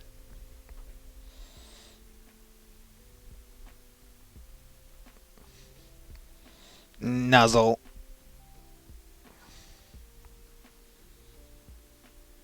Nice, good heals.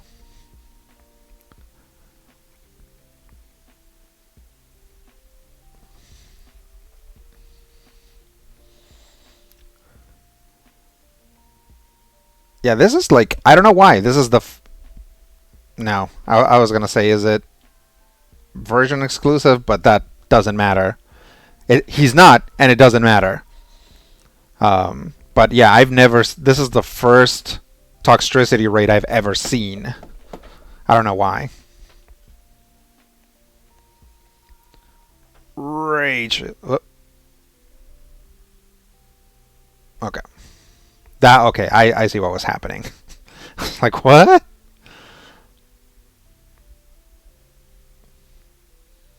Nuzzle. That's a fast nuzzler if it can nuzzle everybody at once. It doesn't even have a nose to nuzzle with. All right, here we go.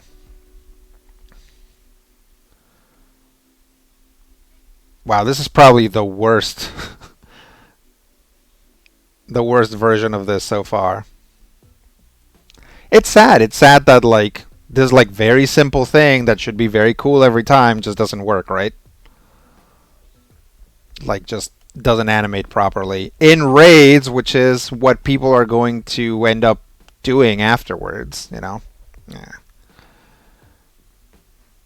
Um Enthusiastic says that's nose bias. You can nuzzle with your whole face if you don't have a nose, provided you have a face. Yeah, probably right. I guess I always thought that nuzzling came from the word nose, but I guess it probably doesn't. Yeah. Yeah, this thing hits really hard. Like, if it takes a handful of hits, it just, when it terrasolizes, it just obliterates things. And the best part about it, which I've brought up before, is that rage punch or whatever, uh, like its attack value goes up every time you get attacked, or its damage goes up every time you get attacked, and it remembers it even after you die.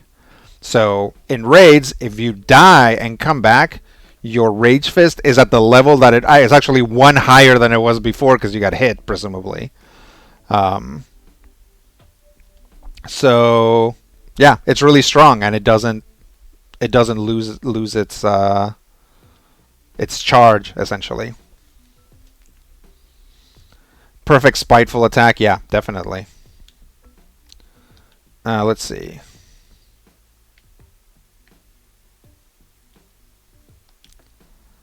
Let's see if this bug type Den is high enough level.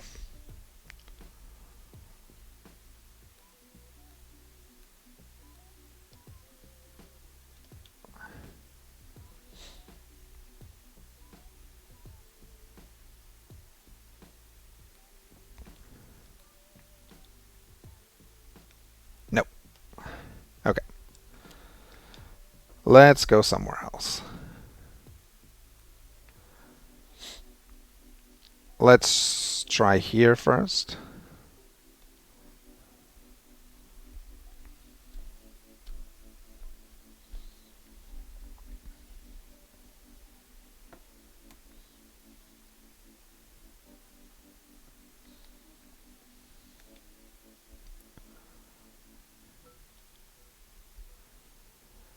Eh, 4 stars. Next.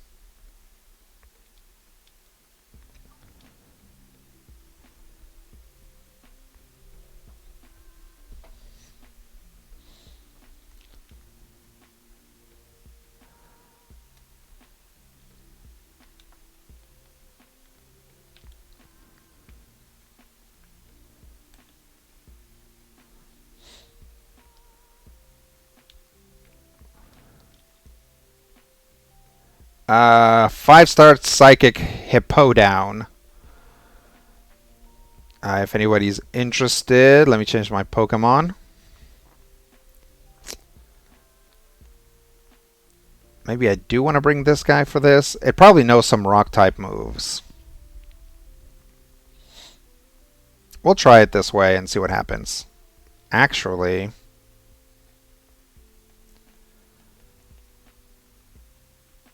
maybe I should bring my... I'll try my Terrabug Zangoose first, see how that works. And then we'll challenge as a group. Invite friends with a link code.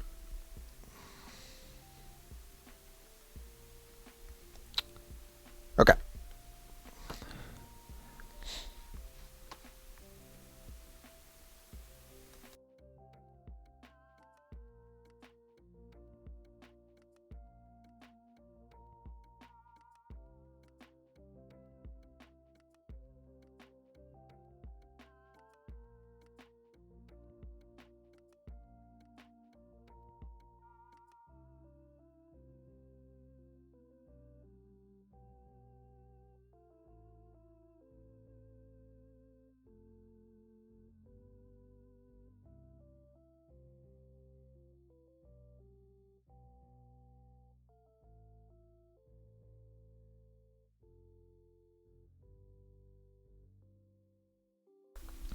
Here I was trying to subtly take some medicine while on screen, and instead it was like a Charlie Chaplin routine.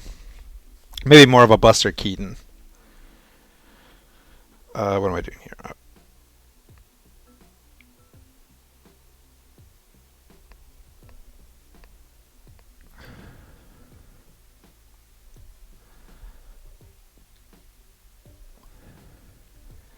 Alright, we'll see if anybody else jumps in.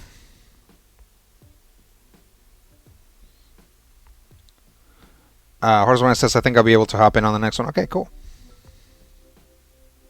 Yep.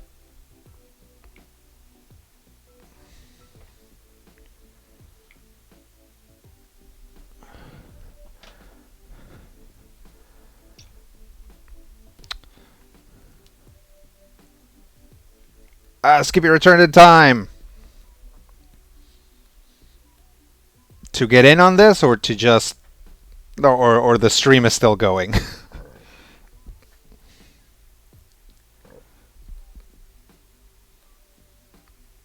Oh, to the stream. Okay, let's start it up.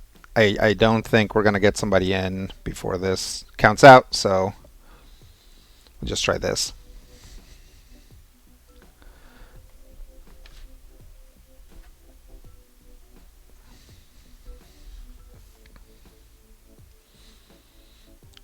Yeah, it's really interesting how again how a lot of the new Pokemon have like interesting little things about them.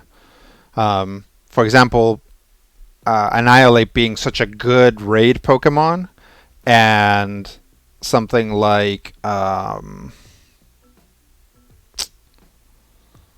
what is it called? The evolution of Finizen being such a bad Pokemon for raids.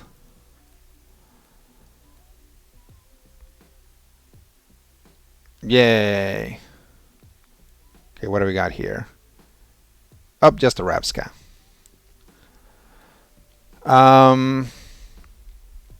So this Zangoose has, how dare you?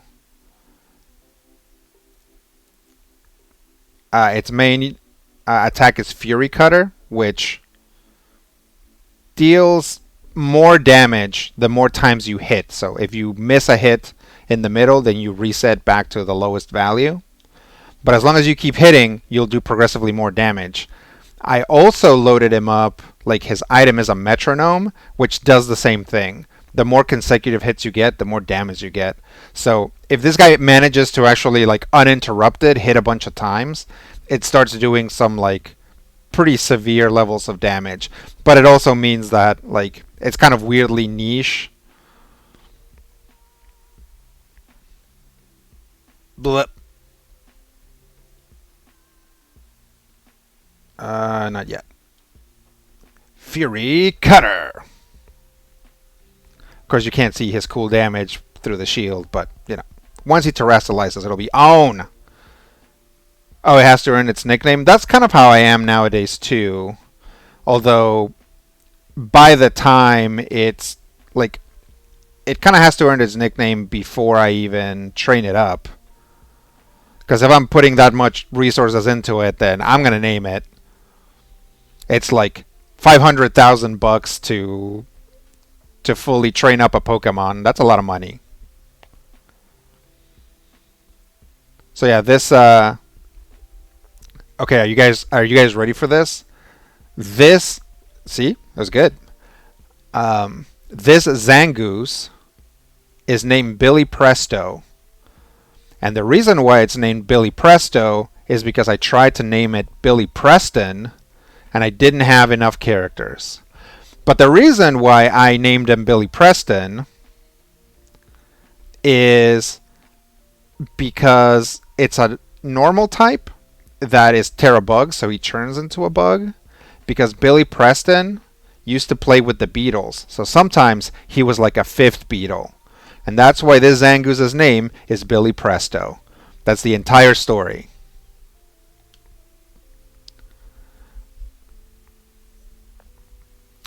Skippy says Rodrigo with the normal type niche representation. Yeah, I, I, I've come around to liking like monotype normals a lot more.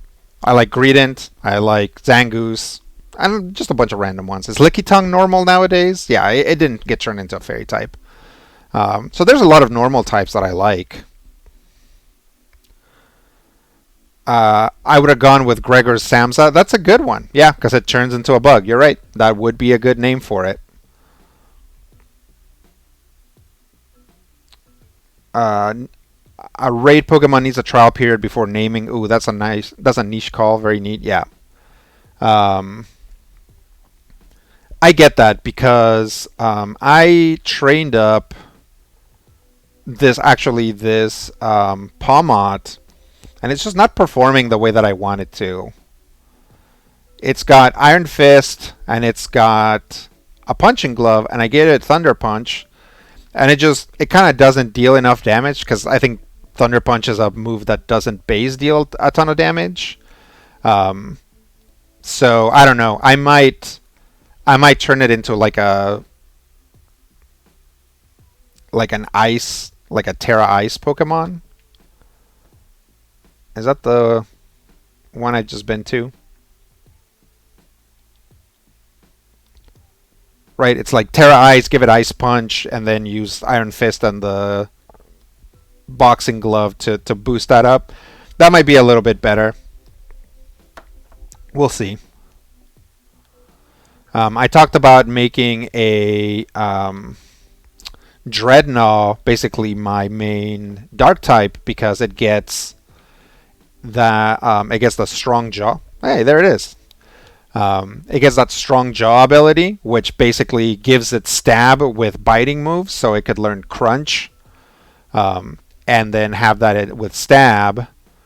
But I haven't done it because I already have a Pokemon that does that in Sword and Shield. So I'm like, well, I could spend time and effort training up a new version of that Pokemon, but I already have that Pokemon all trained up and all ready to go, and it's shiny. So I'm like, I'll just wait. I'll train up a Honchkrow. Dreadnought is also just a super cool magic turtle. Yeah, it's super cool. Like, I'm just like, why? It's great too because it's like, you show up in a raid, and you're like, this is my this water and rock type is my dark type. Searching for more 5-star raids. Partner has a 6-star Buck Taurus that they'd be willing to host. Okay, yeah, if they're okay with that. I think we have like enough people for that. Who all do we have right now? Go ahead and do exclamation point raid. Who all wants to get into something? Because I'd hate. While we figure that out, I'll go to.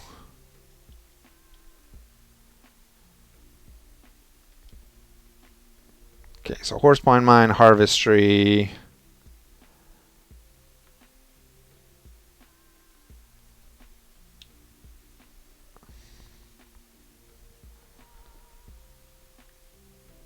Oh, Horsepawn Mine needs to be carried. Yeah, Harvestry. Why don't you go ahead and ask if we can join your partner, and we'll try that. A deja vu is taken off? Okay. Yep. Thank you so much. Thanks for stopping by. I appreciate it. Yep. So we'll see if we can carry Horsepawn Mine. Is your If you haven't leveled your Pokemon up to 100 Horsepawn Mine, do that. Like that's gonna help a lot. If you have any if you hopefully have enough XP candy to do it. Okay, yeah, whatever. It's all good. Just let me know. Yeah, level up your Pokemon up to 100, and if you have any, what is it called, like protects, teach it protect, and that way you can like protect one turn and attack the next turn, and then you won't get killed every time you come out. That's what we did with Deja Vu, and it worked.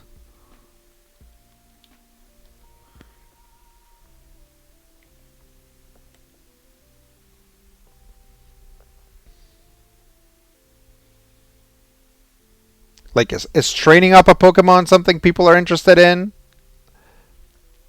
Like, do people want me to explain what that means? Okay, Bug Taurus is up, and I just ran into some Rookie D's.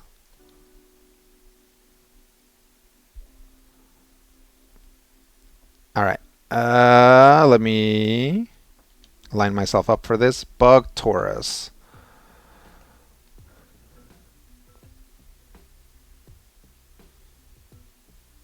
I'll go with my Skeledirge.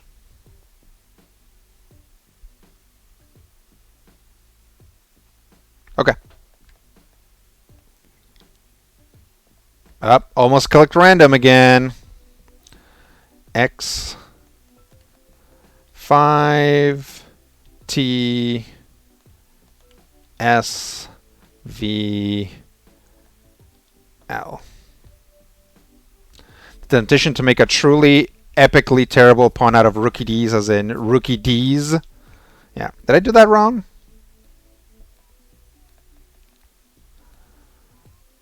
X.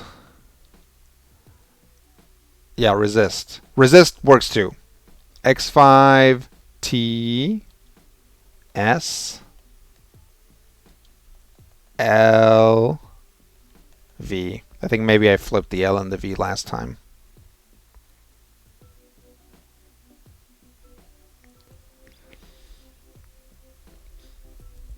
All right. Let me change my Pokemon. Oh, I'm gonna try and use my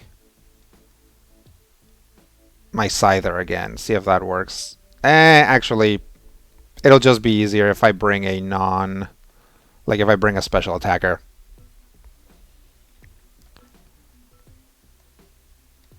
Okay. I don't think we're getting anybody else in on this one, so if your partner wants to pull the trigger, that's probably good. I actually don't have enough candies to hit 100 on a Pokemon, and I should go, so I'll do grinding and catch you guys next time. Okay.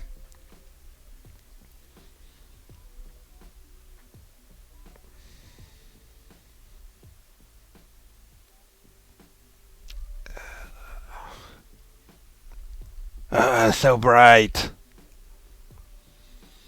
Good night. Thanks for jumping in.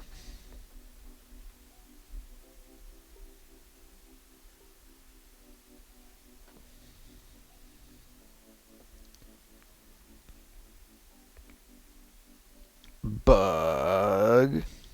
Let's hit it with a torch song.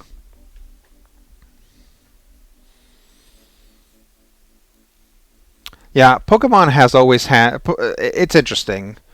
Its design ideas are pretty interesting, especially because it like has continued to carry some design ideas from like the very beginning, and others it has changed. And it's like I used to be really down on it for the existence of normal types, which seemed like ridiculous to me, and also because like bug types are so bad, and now, although there's lots of bug types that I like that are bad, um, and I wish that bug types were a little bit better, I think about it and I'm like, well, Pokemon has this very specific design idea, which that there are types of Pokemon that are good and types of Pokemon that are bad wholesale, right? So when you play Pokemon, as you know, your first time playing through Pokemon, you're supposed to have that learning experience that if you find a bug type Pokemon, you put it in your party, and after a while, you get tired of how weak and terrible it is, then you swap it out, right? Because anything bug can do, some other type is going to be able to do, probably with better stats and definitely with fewer weaknesses. And then you have something like Dragon, where the type itself is like, you know, okay, it has some good resistances, um, but it doesn't hit anything for double damage except other dragons, and so, but dragons have such good stats that it makes for very powerful Pokemon. So, you know, Game Freak is like bug type bad, dragon type good, and it's like it creates that situation when you're in your playthrough where you're like, you know, the worst thing that can happen is you getting attached to a bug type, because any bug type that you found early on is just not going to keep up. Definitely not going to keep up with your starter.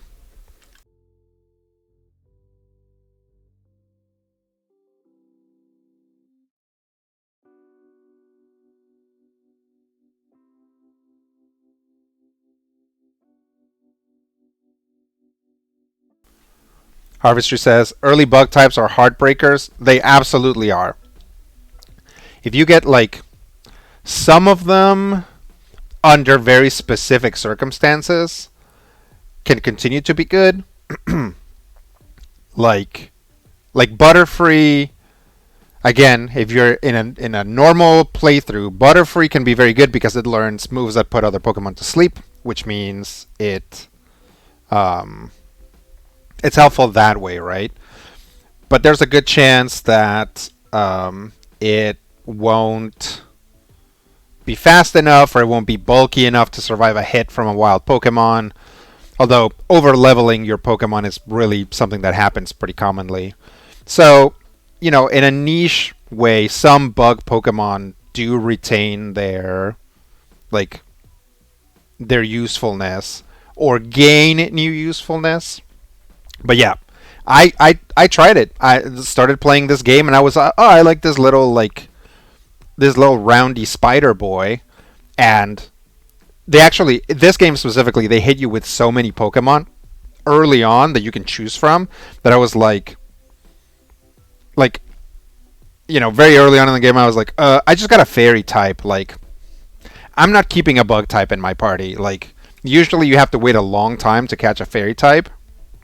It's like right away. It's like here's Fido and here's like Igglybuff or whatever, which might not be a fairy type until later, but whatever.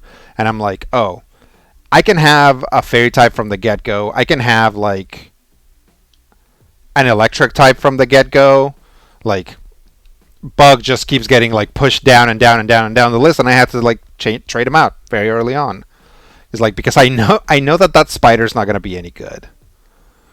The game says, "Hey kid, catching bugs in the woods is fun, huh? Well, time to grow up and command kaiju." Got a fire type Zoroark. Ooh, yeah, hit me with that. I think it's just the two of us right now doing raids. But if you're just joining us and you want to raid, you can do !raid, and we'll try to get you in on something. But I'm probably just gonna go a few more minutes. Actually, we might just be done after this raid, because I've got critical hit later, first game, so I want to like take some time to be ready and make sure that I have everything in front of me. So I should probably wrap it up here pretty soon. Okay, cool. Poke Portal. Terra Raid Battle.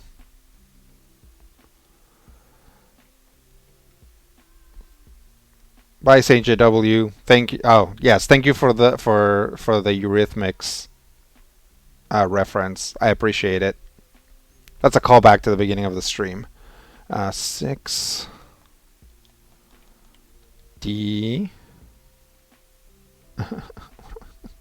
Oh, there. 69 VFN.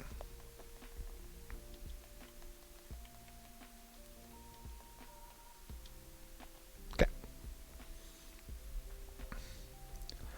So I was once again extremely disappointed by this game because if you take a Zoroark into a raid,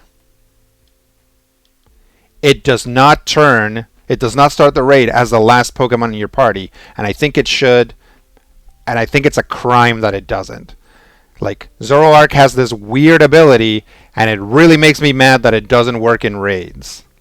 Like, is it so hard to just give me having it look like a little Azurill that I keep in the back of my party exactly for this reason? You could have given me that, Game Freak.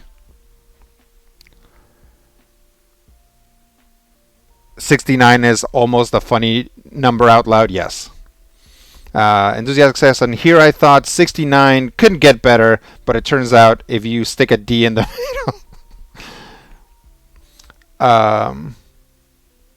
Yeah, it cuts your team to just one mon, and I guess that's fine. Maybe that's the reason why they couldn't get it to work.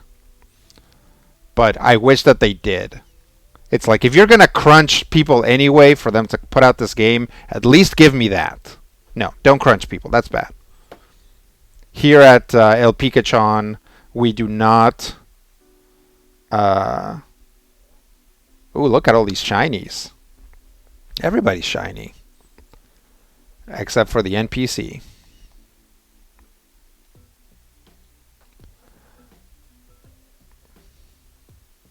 My Golduck is named Full Odds because it was a full odds shiny. I just kind of happened across it.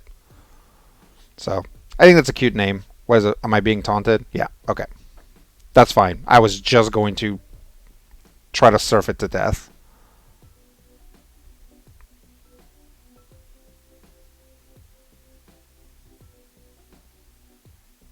Oh, how dare you.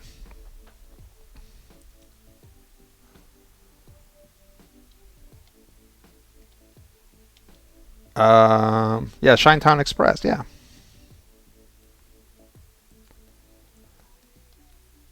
Full Odds was subjected to torment. Can I be taunted and tormented? Or does one overcome the other?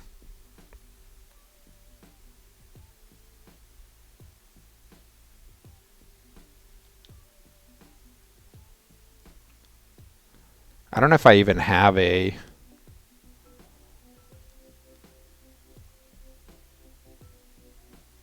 Yeah, I am being taunted and tormented.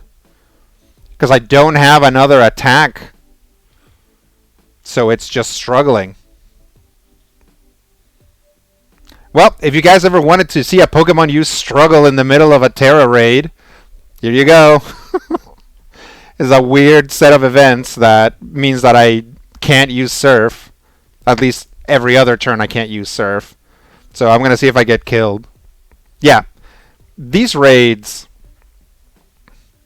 are weird, and they're very different from Sword and Shield raids. And I've talked about this before, but one of the most interesting things about it is that in Sword and Shield raids, effects, like both things that lower and increase your stats, or things that lower the enemy Pokemon stats, and also things that inflict poison or paralysis or whatever, used to be completely useless for raids, except in very narrow circumstances.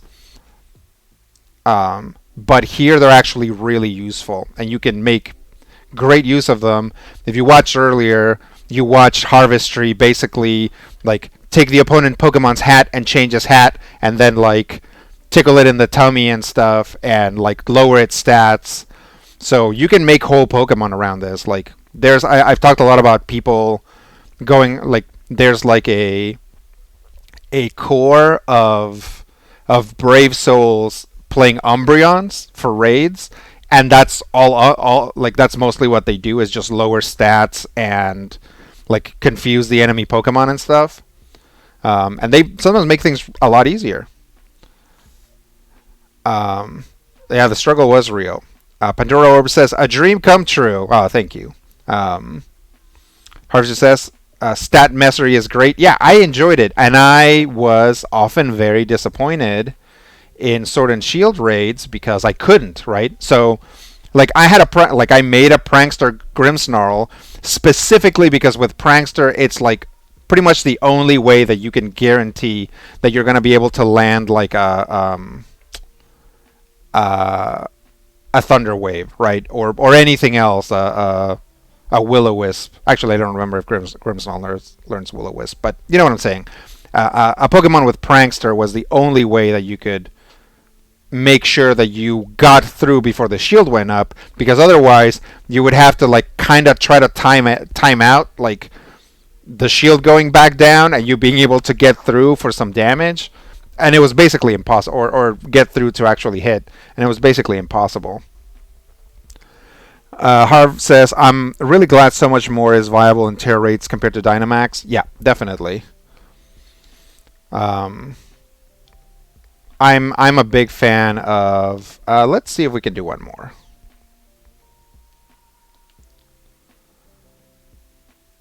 Did I not get to that bug type raid? What? Actually, I guess I can try and. No, that's okay.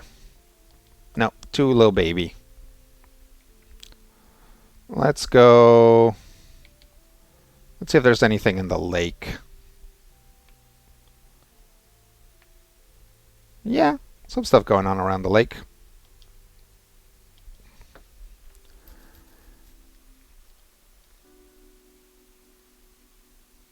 No, we can do a trade.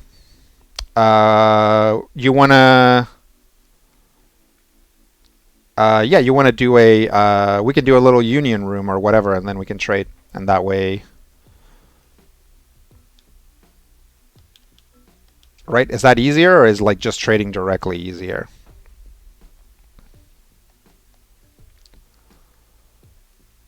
Yeah, let's do that. Let's trade now. I can trade you a shiny fungus for the Dodonzo if you want.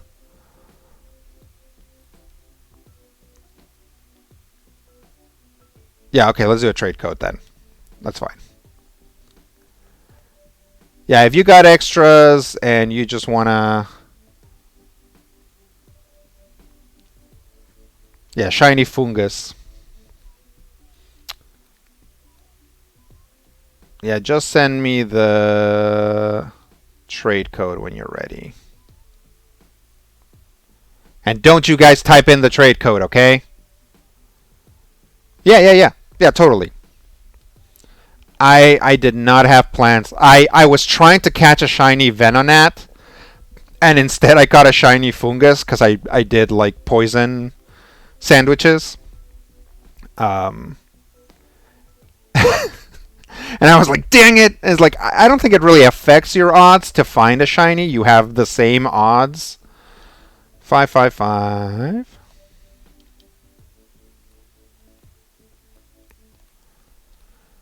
Um, but I didn't find another shiny until the sandwich ran out, and I was like, oh, this little fungus prevented me from getting a Venonat. I should have done bug type sandwiches because I was looking around the poison team's town, or like their little base, and that's full of poison types. I should have done bug types.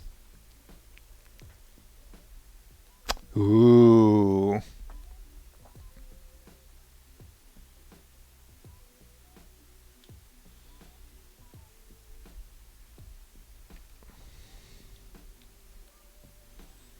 Communicating.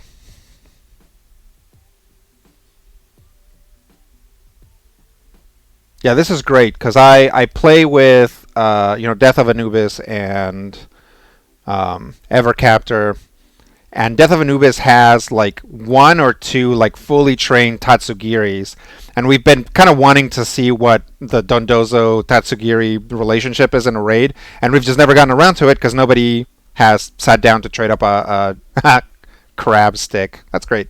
I'm gonna keep that name.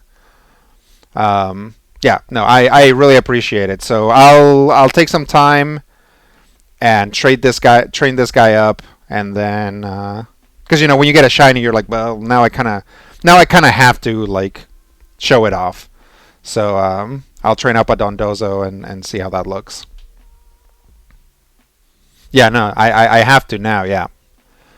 Okay. We'll call that good with Pokemon raids today. I think. Um, had a good time. I think we got a lot accomplished. Not in not in real life, of course. A huge waste of time, but that's the point. You have to enjoy yourself in life, and if this, if my humble little stream has helped you uh, at all in your life, then I am glad. Um, I know that Smokey and I have conversations all the time about how great it is to be able to have this community, even though I'm extremely adverse to talking to people and stuff. The stream makes it actually a lot easier for me because I have something else to do, and I don't feel the same pressure as I do when talking to someone normally. Um, so that's really good times. Um, Hardy says it's been a lovely stream. Happy New Year, and it's always great to be here. Take care, everybody.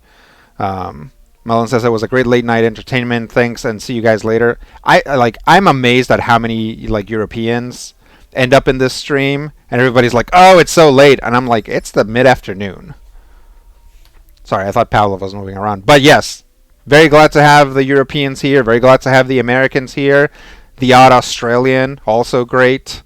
Um, I don't think we get a lot of people coming in from Asia, but that just means we have to expand. Asia and Africa. It'll happen. We do get a few South Americans here every once in a while. So we got that going for us. Yeah, Canadians. Yep. We got Canadians too. Like North America is very well represented. Um, and I have to remember that in Spanish, when you talk to people about America, like most of the time you mean the continent or like the continents in America.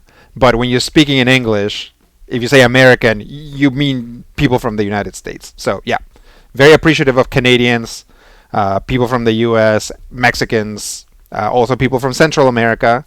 Um, Wherever you're from, wherever you're joining us, I'm very appreciative of you. And conversation and stuff makes for an excellent time. Grindy games like Pokemon are somewhat fun, but they can lose their ability to be fun because they're so grindy. But definitely having people to talk to, having people to play with, makes that a lot easier, and I really appreciate it. The real wild card is going to be the Antarctic, says Zemsi. Yes, if we get someone in from Antarctica, that'll definitely be something. That'll be a new achievement for me. We can send someone down there for the flex. No, we can't. We can't afford to do a whole expedition to Antarctica just to get that. Because we'd have to go down there and then figure out a way to get internet and then do that. And that would be very difficult. Someone get a Chilean to the South Pole. That's true. If someone's already in Tierra del Fuego, I guess it's just a short, horrifying boat ride to the worst place on Earth. So yeah. Yeah. Yeah, Critical Hit is still going on. If you haven't checked it out, go to majorspoilers.com and look under podcasts for Critical Hit. It's our real play podcast.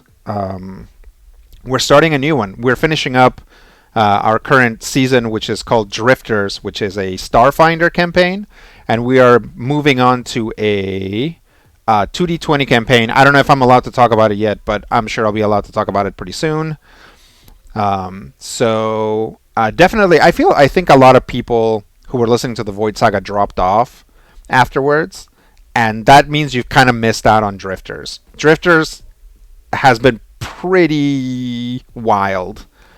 And it was not what I expected this game to be, and it really turned into something really weird and interesting. So if you haven't listened to it, I recommend that you do go back and listen to it. You can catch me at Fearsome Critter on Twitter.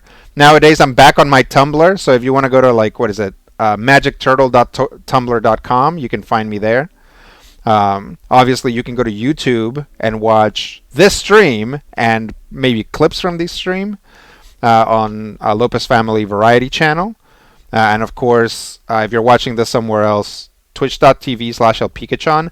Also, I'm Loop Guru, LOOPGAROU, on TikTok. And sometimes you will see videos from Lopez Family Variety Channel show up on TikTok earlier because I'm trying to experiment with that. So I've posted some stuff that either hasn't come out yet or it'll just come out earlier.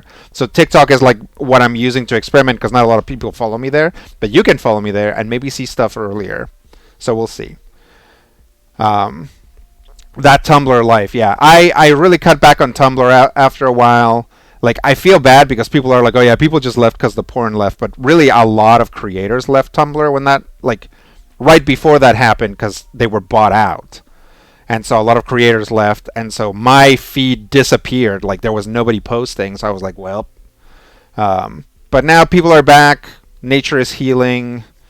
Elon Musk continues to screw up Twitter, so Tumblr is catching some of the stragglers, so that's fun. All right. So we'll wrap it up here. Thanks you guys so much. I appreciate it. I know that Smokey appreciates it. We will see you soon. And then I will find my slate and do that. So catch you guys later. Have a good day.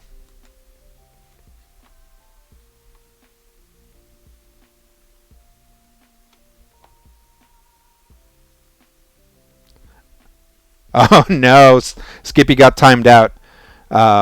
People really did live because of. Oh, I'm sorry about that. I don't know if there's a way for me to like remove the strike. That's a great. Oh no, it just cut. It just like turned off everything. I'm sorry, Skippy. I'm sorry about that. It should like you're just timed out, so you'll be fine by the time you show up. But yeah, Skippy tried to type porn and it dinged him. I really gotta figure out how to like. I really gotta figure out a better way to do restricted words. Which is going to be some work, and I haven't sat down to do it. So sorry about that. Anyway, I'll catch you guys later. Yeah, have a good day.